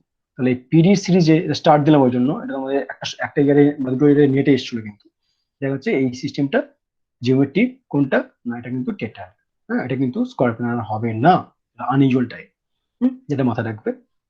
এটা বলেছিলাম আগে ক্লাসেও বলেছিলাম, সেটা হচ্ছে এই কোমিয়ামে দেখো টেট্রাল কমপ্লেক্স আমি বলেছি টেট্রাইডাল কমপ্লেক্স মানে বাই ভার্চু বলেছিলাম হাই স্পিন নেচার, কিন্তু কয়েকটা এক্সাম্পল পাওয়া গেছে কোমিয়ামের 3D সিরিজে, সেটা হচ্ছে লো স্পিন। তার মধ্যে এক্সাম্পলটা হচ্ছে এইটা, যেখানে হচ্ছে লিগানটা হচ্ছে এইদিকে, হ্যাঁ, সিলিকন দিয়ে, আর এখানে এনও আছে, এনওটা আছে এনও প্লাস মানে স্ট্রং ফিল্ড লিগান, হ্যাঁ, মানে বাই অ্যাসেপ্টর লিগান, লিনিয়ার জিওমেট্রিতে আসে এনওটা, সেক্ষেত্রে কিন্তু সিস্টেমটা লো স্পিন চলে আসে। তাহলে এরকম কয়েকটা এক্সাম্পল আছে। বা তোমাদের এই যে লিগানটা নিয়েছে না, এই লিগানটা ভ্যারি করলে ওই নরভেরেন জাতীয় কম্পাউন্ড গুলো, মানে যেসব লিগান গুলো আছে সেটাও নিলেও কিন্তু আমার মোটামুটি হবে এরকম পাওয়া গেছে যে কোমিয়ামের যে সিস্টেম গুলো লো স্পিন পাওয়া গেছে। এটাও মাথায় রাখতে হবে যে শুধুমাত্র টেট্রাল কমপ্লেক্স গুলো মানে হাই স্পিন হয় সেটা সবসময়ের জন্য নয়, সেটা কয়েকটা এক্সাম্পল বলেছি, এটা লো স্পিন যেতে পারে। মোনালিসাজে অনেক কিছু হচ্ছে এখন, ঠিক আছে, এটাও মাথায় রাখলো। আনইউজুয়াল কেসগুলোকে ভালো করে পড়বে, এখান থেকে তুমি অনেক কিছু অ্যানালিসিস করতে পারবে এবং এইগুলো পরীক্ষাতে আসে। এবার চলে যাচ্ছি ভেরি ভেরি ইম্পর্টেন্ট একটা টপিক, সেটা হচ্ছে ওএসএসি, অক্টাহাইড্রাল সাইট স্টেবিলাইজেশন এনার্জি। এটাও খুব খুব ইম্পর্টেন্ট। এটা তোমাদের যারা ফিফথ সেমিস্টার তাদের এক্সামে তো আসে, তার সঙ্গে যারা জ্যামেও তো থাকে, আর নেটেও এই কোশ্চেনগুলো করে আর কি। তো অক্টাহাইড্রাল সাইট স্টেবিলাইজেশন এনার্জিটার মানেই হচ্ছে, হ্যাঁ, সেটা যে ফর্মুলা দিয়েছি দেখো, CFAC of অক্টাহাইড্রাল minus CFAC of tetrahedral. মানে এখানে আমি বের করতে কি করে বের করবো, আমি সিএফএসি ভ্যালু অক্টাহাইড্রাল ফিল্ডে বের করব কনসিডারিং হাই স্পিন। কেন, তোমার টেট্রাহাইড্রাল ফিল্ড কিন্তু হাই স্পিন নেচার জেনারেলি সবসময় হয়, তো তোমাকে ওই একটা জিনিস ইউনিটটা কাছাকাছি একই রাখতে হবে, লো স্পিন করলে হবে না। টেট্রাহাইড্রাল সাপেক্ষে করতে গেলে এটি কিন্তু হাই স্পিন, এটাকেও হাই স্পিন করতে হবে।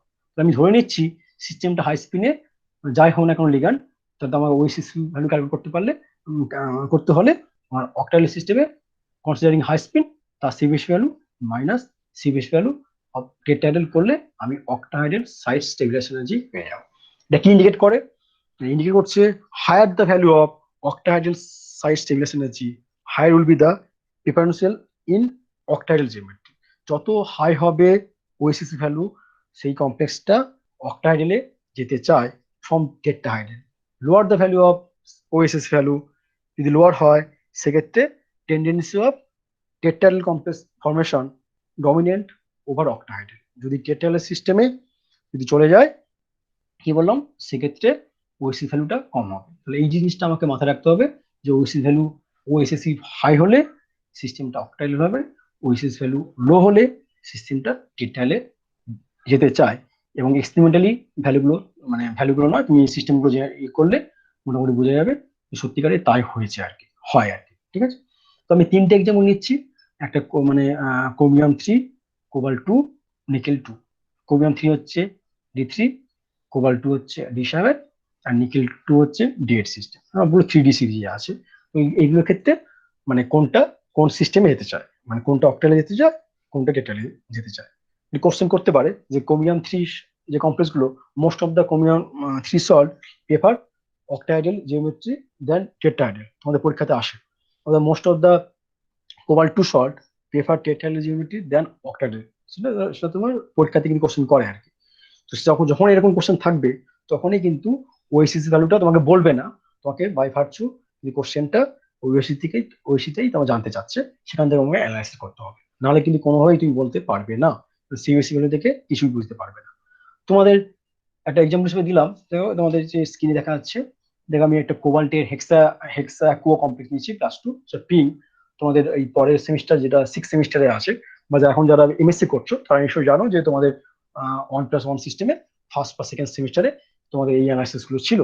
তোমরা দেখবে যখন এইচসিএল এক্সট্রাক্ট করতে, সেই এইচসিএল এক্সট্রাক্ট বা অ্যাকোয়া সেকশন করতে, তুমি দেখবে অ্যাকোয়া সেকশনে হালকা করে একটু এইচসিএল দিতে, যে দেখতে আরটা একটু পিং একটু ব্লু ব্লু হচ্ছে কিনা, হ্যাঁ, কারণ কোবাল্ট 2টা বের করার জন্য কোবাল্ট 2 বা 3 যে থাকে, তোমরা জেনারেলি যারা পিজি করছো মানে এমএসসি আছে নিশ্চয়ই জানো, তোমরা নিশ্চয়ই মানে সব থেকে বড় স্পিড টেস্টটা করতে, অথবা তোমরা ওই দেখবে ওই তোমরা লেয়ার টেস্ট করতে আর কি, তাই না, ওই জায়গা ওই কি বলে যাচ্ছে ওখানে কি ছিল গো, হ্যাঁ, দিয়ে একটু লেয়ার টেস্ট করে পিনটা আনতে, যদি গ্রুপে না যেতে, হ্যাঁ, কোবাল্ট ক্ষেত্রে বড় স্পিডটা বেস্ট যদিও। তো তুমি তো মাঝে মাঝে আমরা সাজেস্ট করতাম যে তুমি দেখো যে সরাসরি কালারটা কি এসছে, সেখানে ওয়াটার বা জল দিয়ে কালারটা কি চেঞ্জ হচ্ছে, যদিও চেঞ্জটা খুব বোঝা যেত না। তুমি যদি পিওর কম্পাউন্ড নাও তার সলিউশন করো, সেক্ষেত্রে কেউ তুই কালার চেঞ্জটা ভালো চিনতে পারো। সেরকম করে কি তোমার কোবাল্ট হেক্সা অ্যাকো প্লাস 2 সেই সিস্টেমে যে সেল দাও, সঙ্গে সঙ্গে সিস্টেমটা কনভার্সন চলে যাবে কোনটা না ওই ইন্টেন্স ব্লু। যখন ব্লু আসবে ভেবে নিতে হবে যে কোবাল্টটা যেটা ছিল অক্টারেল থেকে টেট্রাল সিস্টেমে চলে এসেছে, মানে ইন্টেন্সিটি অফ কালার কিন্তু অনেকটাই বেড়ে যায় টেট্রাল সিস্টেমের ক্ষেত্রে। রিভার্স ডিরেকশন যদি করতে চাও, মানে এই কোথা থেকে এইখান থেকে যদি ব্যাক করে তুমি জল দাও তাহলে কিন্তু ডিরেকশনটা হচ্ছে ফিজিবল হয় না, জেনারেলি যায় না। কি বললাম, যে ডিরেকশন দেখছি ফরওয়ার্ড ডাইরেকশনে ডিরেকশনটা একটু ফিজিবল, কিন্তু ব্যাকওয়ার্ড ডাইরেকশনে তুমি জল দাও তাহলে কিন্তু এখান থেকে এই কমপ্লেক্সটা ব্যাক করে অক্টালে নিয়ে যেতে পারবে না। ঠিক আছে, তাহলে কেন সেইটা জানতে গেলে আমাকে কিন্তু ওএসিসি ভ্যালু জানতে হবে। সেটা কি, যার ক্ষেত্রে ওএসিসি ভ্যালু বেশি হবে সে চাইবে অক্টাল সিস্টেমে থাকতে, আর যার ক্ষেত্রে ওএসিসি ভ্যালু কম হবে সে চাইবে টেট্রাল সিস্টেম মানে চলে যেতে চাইবে। তো দেখে নেই যে আমি দেখে নেই যে কোমিয়াম 3 ক্ষেত্রে কি হচ্ছে। আচ্ছা, কোমিয়াম 3 মানে অক্টাল ফিল্ডে T2G3 EG0। আচ্ছা, T2G3 মানে সেখানে দেখো -12 মানে -4 দিয়ে গুণ করে দাও, -12 DQ0। আর টেট্রাল ফিল্ডে দেখো E2 T2 1। আচ্ছা, E2 মানে কি হবে, E2 মানে ওখানে টেট্রাল ফিল্ডে কিন্তু তোমার -8 আসবে, সেখানে হচ্ছে 4-9 দিয়ে কনভার্সন করে আমাকে DQO তে নিয়ে যেতে হবে। সেটা যদি পাই সেটা আমরা পাবো -3.6 DQO। ঠিক আছে, 4-9 দিয়ে গুণ করতে ভুলবে না, নাহলে হবে না, সেম ইউনিটি নিয়ে যেতে হবে। আচ্ছা, এবার যদি গ্যাপ নাও কি অক্টাইডেল মাইনাস টেট্রাহেড্রাল, এখন টু দ্য ফর্মুলা যদি দেওয়া আসে তাহলে এখন 8.4, গ্যাপটা কিন্তু অনেকটাই বেশি। সেই গ্যাপটা ইন্ডিকেট করছে যে ক্রোমিয়াম 3 সল্ট গুলো বা কমপ্লেক্স গুলো মোস্ট অফ দ্য ক্ষেত্রে ওরা চায় অক্টাইডেল জিওমেট্রি প্রেফার করতে। ঠিক আছে, আচ্ছা কোবাল্ট 2 ক্ষেত্রে চলে আসো, ডিসামিন সিস্টেম T2G5 EG2 অক্টাইডেল সিস্টেম ক্ষেত্রে, সেক্ষেত্রে এটা বেরোবে -8, সে বেশি ভ্যালু। আচ্ছা, টেট্রাল সিস্টেম ক্ষেত্রে হচ্ছে কি, এটা কিন্তু হাই স্পিন ধরে নিয়ে কিন্তু আবার বারবার বলেছি, হ্যাঁ হাই স্পিন ধরে নিয়ে করতে হবে ক্যালকুলেশন। আচ্ছা, যে ক্ষেত্রে যেটা বেরোবে সেটা হচ্ছে মাইনাস মাইনাস হবে, এটা -5.3 ডেল কিউ। তাহলে তুমি গ্যাপ নাও -8 আর এটা 5.3, তাহলে এটা যদি বেরোবে সেটা হচ্ছে 2.5 2.87, তাহলে দেখো এটা অনেক কম, ইন্ডিকেট করছে যে কোবাল্ট 2 ক্ষেত্রে ওএসিস ভ্যালু অনেকটাই কম। সেক্ষেত্রে যদি কম, সেক্ষেত্রে পেপারসন জিওমেট্রি কোনটা হবে, টেট্রাল হচ্ছে। তাই হয়েছে, দেখো এখানে যেমন কোবাল্ট হেক্সাকো সিস্টেম যেখানে অক্টাল ছিল সেখানে এইচসিএল দিচ্ছ, সঙ্গে সঙ্গে কালার চেঞ্জটা হচ্ছে কি হবে, পিঙ্ক থেকে ব্লু হয়ে গেল, মানে রিয়েকশনটা হয়ে গেল, এবং রিয়েকশন হয়ে গিয়ে যে কমপ্লেক্সটা পাওয়া যায় সেটা আইসোলেট করলে সেটা কিন্তু কোবাল্ট টেট্রাক্লোরো -2 যা টেট্রাল জিওমেট্রিটাকে ইন্ডিকেট করছে। কিন্তু ব্যাক রিয়েকশন করলে হবে না, তাহলে ব্যাক রিয়েকশন কিন্তু স্পন্টিনিয়াস নয়, বিফোর রিয়েকশনটা স্পন্টিনিয়াস। কেন স্পন্টিনিয়াস না, ওইসিসি ভ্যালু চেঞ্জটা হচ্ছে অনেকটাই কম। নিকেল ক্ষেত্রে চলে যাও, অক্টাল ফিল্ডে -12, টেট্রাল ফিল্ডে -3.6, সেক্ষেত্রে ভ্যালুটা আসবে 8.4, তাহলে চেঞ্জটা কিন্তু অনেক বেশি। সেক্ষেত্রে nickel two salt the complex, সেক্ষেত্রে ও হচ্ছে অক্টাইডাল জিওমেট্রি করতে চায় with respect to the tetrahedral field. ঠিক আছে, সেখানে দেখো একটা গ্যাপ, একটা আমি তোমাকে আমি ওই সেটি ক্যালকুলেট করেছি করে একটা বার ডায়াগ্রাম করেছি। সেখানে দেখো কোমিয়ামের ক্ষেত্রে দেখো অনেকটাই কম এসেছিল, কোমিয়ামের ক্ষেত্রে কম এসেছিল। আচ্ছা কোবাল্ট, হ্যাঁ কোমিয়ামের, আচ্ছা এটা এটা না, এটা কোবাল্ট হবে, সরি এটা কোবাল্ট হবে, কোবাল্টের ক্ষেত্রে কম আছে, নিকেলের ক্ষেত্রে বেশি হবে। সেক্ষেত্রে নিকেলটা অক্টাইল ফিল্ডে যাবে, আমি ঠিক করে নেবো একটু পরে। ঠিক আছে, গ্যাপটা। আচ্ছা, তাহলে এটাই আমাকে বুঝে নিতে হবে। আচ্ছা, তোমরা পরীক্ষার সময় না তোমার এই ছকটা না করে তোমরা স্প্লিটিং করে করবে, কারণ তো তোমরা শিখছো তো, মানে স্প্লিটিং না করলে তোমাদের ওই T2G3 T2G এটা বুঝতে একটু অসুবিধা হবে। তো তোমরা তাই জন্য ওই স্প্লিটিং করে নিয়ে ক্যালকুলেট করবে, তাহলে ভুল হবে না। পিজির ছেলেরা আছে তারা নিশ্চয়ই বুঝে যাবে, তারা তারা এখন ম্যাচিওর, তারা হচ্ছে স্প্লিটিং না করে বুঝে যাবে। কিন্তু তোমরা ম্যাচিওর নও, ফিফথ সেমিস্টার, তারা কিন্তু স্প্লিটিং করেই দেখাবে কোনটা অক্টাইডাল ফিল্ড ইন হাই স্পিনে আর পাশে কোটেটাইডাল ফিল্ড, দুটোকে বিয়োগ করে তোমরা বের করবে, নাহলে কিন্তু ভুল হয়ে যাওয়ার সম্ভাবনা প্রচুর। মানে আমরা খাতায় থেকে দেখেছি প্রচুর ছেলেরা ডাইরেক্ট করতে গিয়ে ভুল করে ফেলে। ঠিক আছে, তাহলে ওইসিস ভ্যালুটা আমার ইন্ডিকেট করছে হায়ার হলে অক্টাইডাল, লোয়ার হলে টেট্রাহেড্রাল। একটা ডায়াগ্রাম দিয়েছি, সেটা হচ্ছে দেখো, সেটা হচ্ছে আমাদের ওই D1 থেকে D10 সিস্টেম, তার করসপন্ডিং সিবিসি ভ্যালু ইন টেট্রাল ফিল্ডে আর সিবিসি ভ্যালু ইন অক্টাইডাল ফিল্ডে। সেক্ষেত্রে ভ্যালুগুলো দেওয়া আছে বোথ হাই স্পিন লো স্পিনে। গতবারে তোমাদের এটা ওই তোমাদের স্লাইডে কিন্তু দিয়েছিলাম, সেই ভ্যালুগুলো তোমরা ক্যালকুলেট করে পেয়ে যাবে। আমি তার রেসপেক্টে একটা গ্রাফ করেছি। সেই গ্রাফটা কোনটা, যে ব্ল্যাক যেটা দেওয়া আছে, ব্ল্যাক যেটা দেওয়া আছে ব্ল্যাক, এই ব্ল্যাক গুলো হচ্ছে ব্লকগুলো হচ্ছে হাই স্পিন অক্টাল সিস্টেম ক্ষেত্রে। হাই স্পিন অক্টাল সিস্টেম ক্ষেত্রে তোমার D0 থেকে শুরু করে D5 পর্যন্ত গেলে এইভাবে যাবে, এভাবে আবার কমবে, আস্তে আস্তে কমবে। তুমি দেখো D0 থেকে D3 যাচ্ছি, তাহলে কি বন্ডিং ইলেকট্রন যাচ্ছে, টিডিজি সেটে ইলেকট্রন যাচ্ছে, তাহলে আস্তে আস্তে করে স্টেবিলাইজ হচ্ছে, তাহলে ইলেকট্রনের সিবিসি ভ্যালুটা আস্তে আস্তে বেড়ে যাচ্ছে। আর যখন তুমি D3 থেকে D4 D5 এ যাচ্ছ হাই স্পিনে, তাহলে ইলেকট্রনটা ইজি সেটে চলে যাচ্ছে, অ্যান্টি বন্ডিং এ চলে যাচ্ছে, তাহলে ডেস্টেবিলাইজ হচ্ছে, তাহলে ভ্যালুটা দেখো আস্তে আস্তে করে দিন ক্যালকুলেট করে দেখো আস্তে আস্তে করে কিন্তু কমে যাবে, তো সেই আস্তে আস্তে কমে গেছে। তাহলে এইভাবে তোমার D0 থেকে D5 গেলে এটা হাম পাবে, আবার D5 থেকে D10 গেলে সিমিলারলি তোমার এরকম করে একটা হাম পাবে। এবার তুমি সি ওএসএসি ভ্যালু ক্যালকুলেট করতে গেলে তোমাকে অক্টাইডাল ইন হাই স্পিন ভার্সাস কি করতে হবে, টেট্রাইডাল ইন হাই স্পিন। টেট্রাইডাল ফিল্ডের ক্ষেত্রে তুমি ক্যালকুলেট করে দেখো, সেখানে ভ্যালুগুলো দেওয়া আছে, তো সেখানে কিন্তু এরকম একটা জাম্প পাবে, সেই একই রকম করে জাম্প পাবে, যাবে মানে বাড়বে আর কমবে, যাবে বাড়বে। এবার দেখবো এই দুটোর মধ্যে গ্যাপটা কোথায় লার্জ। দেখো আমি ডাটা করে দেখেছি, দেখো এখানে গ্যাপটা, দেখো তোমার এই থ্রি ক্ষেত্রে গ্যাপটা লার্জ পেয়েছি, আর এখানে তোমার এই ডি8 এর ক্ষেত্রে গ্যাপটা লার্জ পেয়েছি। আগে দেখো তোমার তাই হয়েছে, দেখো ক্রোমিয়ামটা যখন ক্রোমিয়াম 3, সেক্ষেত্রে দেখো গ্যাপটা লার্জ 8.3, আর নিকেলের ক্ষেত্রে গ্যাপটা লার্জ 8.4। তাহলে লার্জ মানেই ইন্ডিকেট করছে অক্টাইডাল ফিল্ডে যেতে চায়, ঠিক আছে।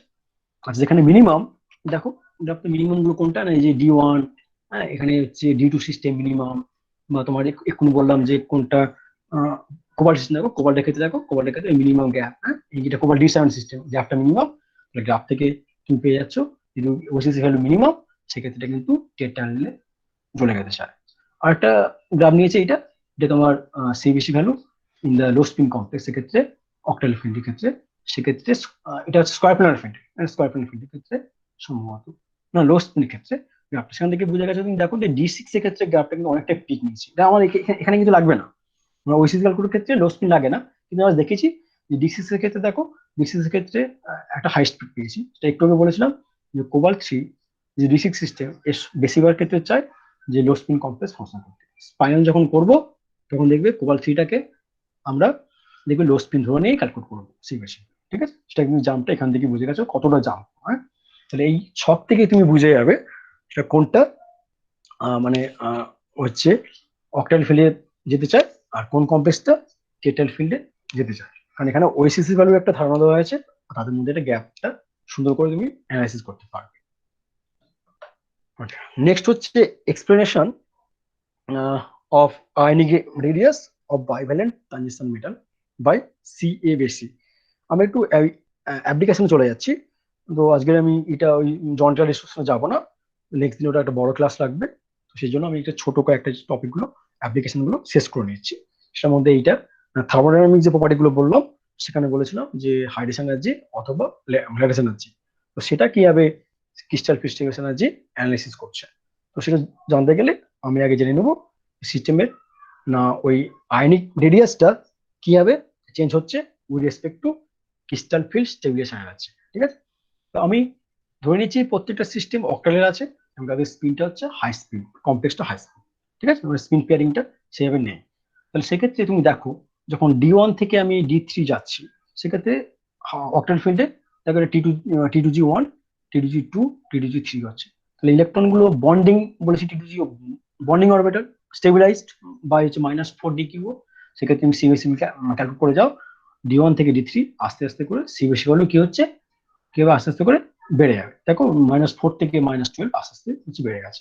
D1 টু D3 সিবিএসি ভ্যালু বাড়ছে, সিবিএসি বাড়ার সঙ্গে সঙ্গে তো আমি রেডিয়াস দেখো কমে গেছে। তো সিবিএসি গুলো যত বাড়ছে, তো সিস্টেমের আয়নিক রেডিয়াসটা কমে যাচ্ছে। কেন একটু পরে যাচ্ছি, জাস্ট বোঝানো একটুখানি।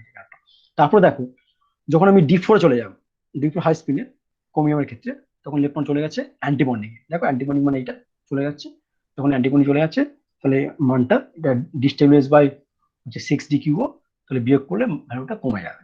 তাহলে অ্যান্টিবন্ডিং ইলেকট্রন যেই শিফট করে গেল, সিবিএসি ভ্যালু সঙ্গে সঙ্গে জাম্প করে গেল, কমে গেল, দেখো -6 চলে এসেছে।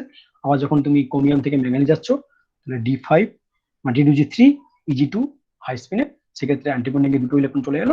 ইলেকট্রন পপুলেশন ইজিতে চলে গেলেই আস্তে আস্তে করে সিবিএসি ভ্যালু কমে যাচ্ছে, এবং সিস্টেমে সিবিএসি ভ্যালু কমে যাচ্ছে, তার সঙ্গে দেখো তোমার আয়নিক রেডিয়াসটা কিন্তু বেড়ে গেল। আবার যেই মাত্র ম্যাঙ্গানিজ 2 থেকে তুমি চলে যাচ্ছ নিকেল 2, তাহলে ম্যাঙ্গানিজ 2 থেকে নিকেল 2 চলে যাচ্ছ মানে আয়রন হচ্ছে D6, তখন তোমার কি হবে, ইজি সেটটা ফিল আপ হয়ে গেছে, আবার তুমি ব্যাক করে চলে যাবে কোথায়, না টিডিউ সেটে।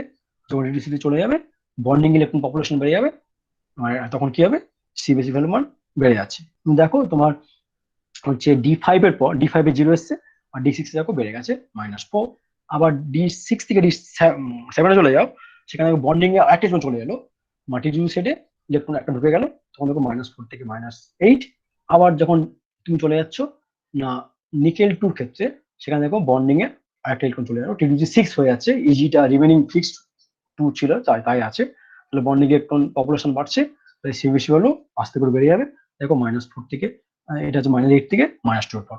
দেখো ডি কি বললাম তোমার, D6 থেকে D8 যখন তোমার বন্ডিং ইলেকট্রন করে চলে যাচ্ছে, বন্ডিং মানে কোনটা, টিডিউ সেটে, আস্তে আস্তে করে সিবিএসি ভ্যালু বাড়ছে, কিন্তু করসপন্ডিং কি হচ্ছে, তোমার আয়নিক রেডিয়াসটা, আয়নিক রেডিয়াস ভার্সাস হচ্ছে অ্যাটমিক নাম্বার করলে তোমার আস্তে আস্তে করে কমে যাচ্ছে।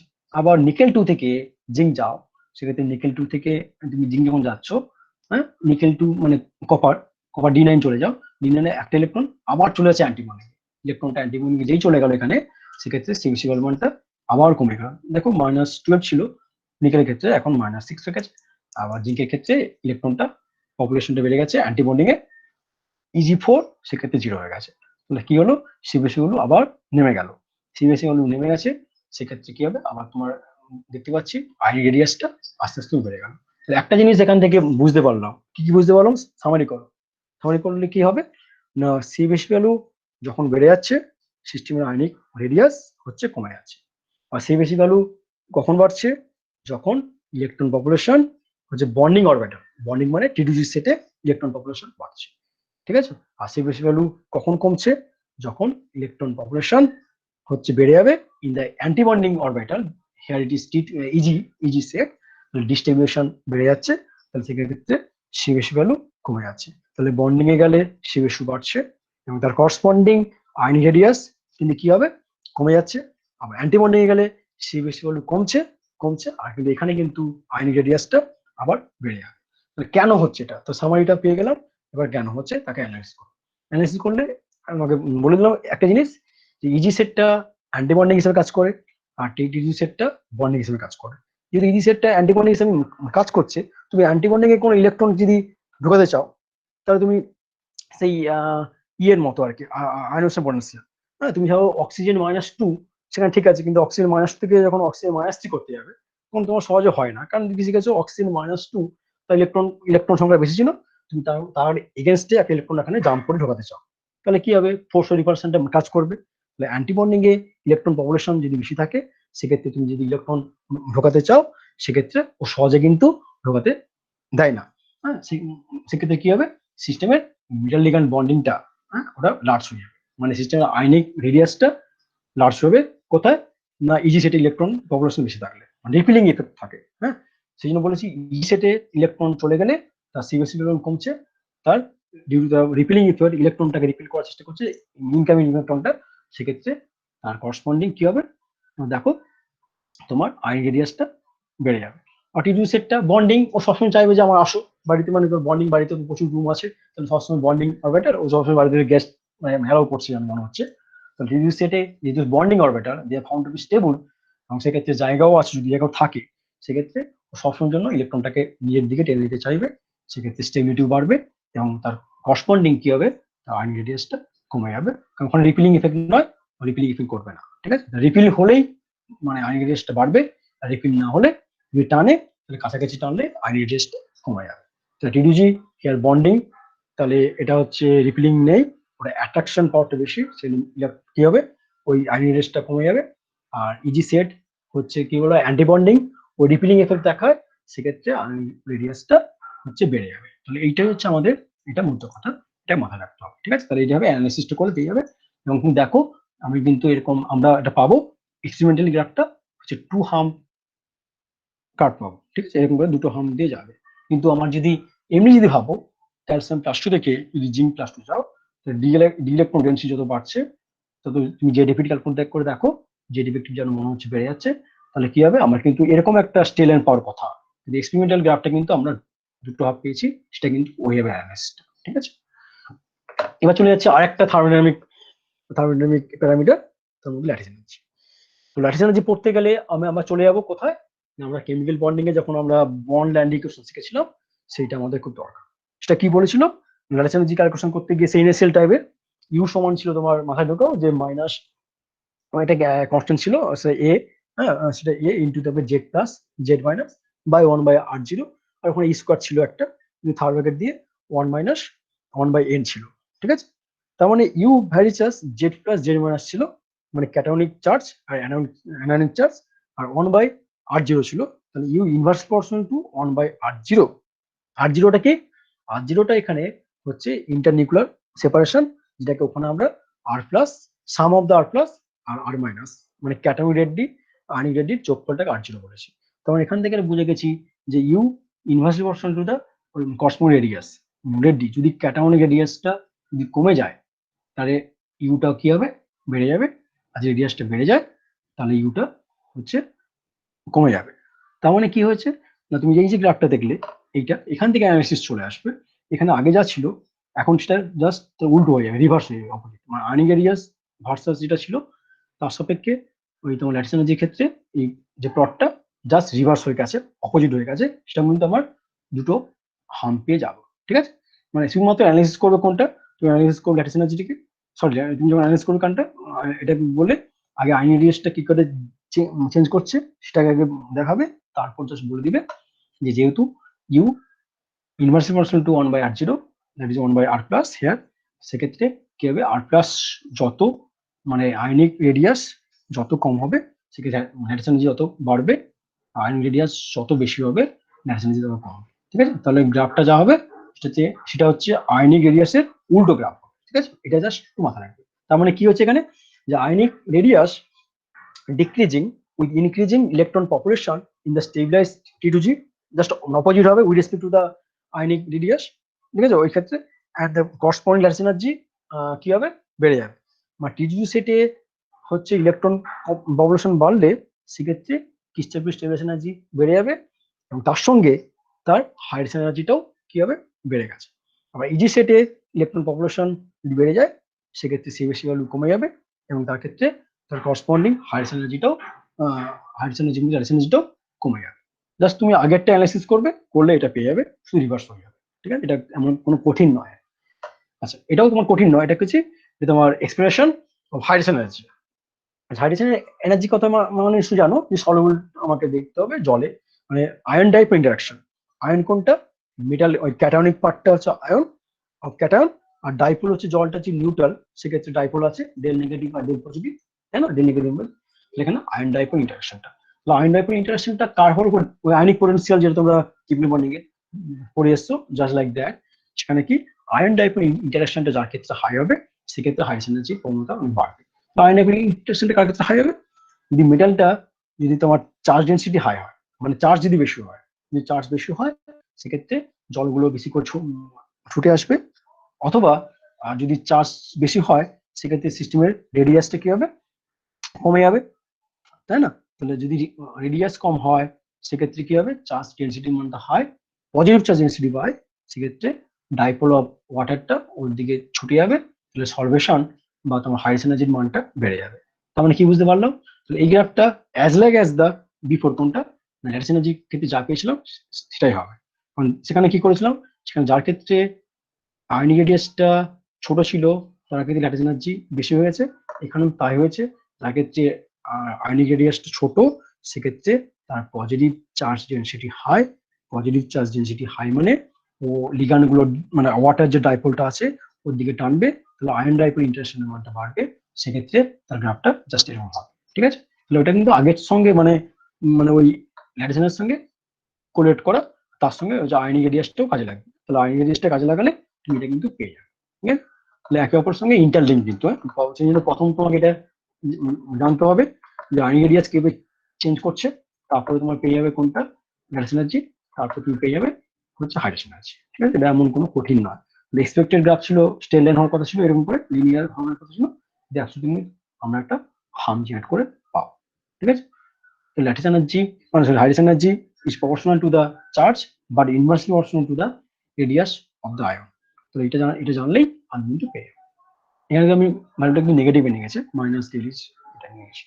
ঠিক আছে, তো ঠিক আছে, আজকে থাক the lecture for you, and thank you for listening and cooper. Okay.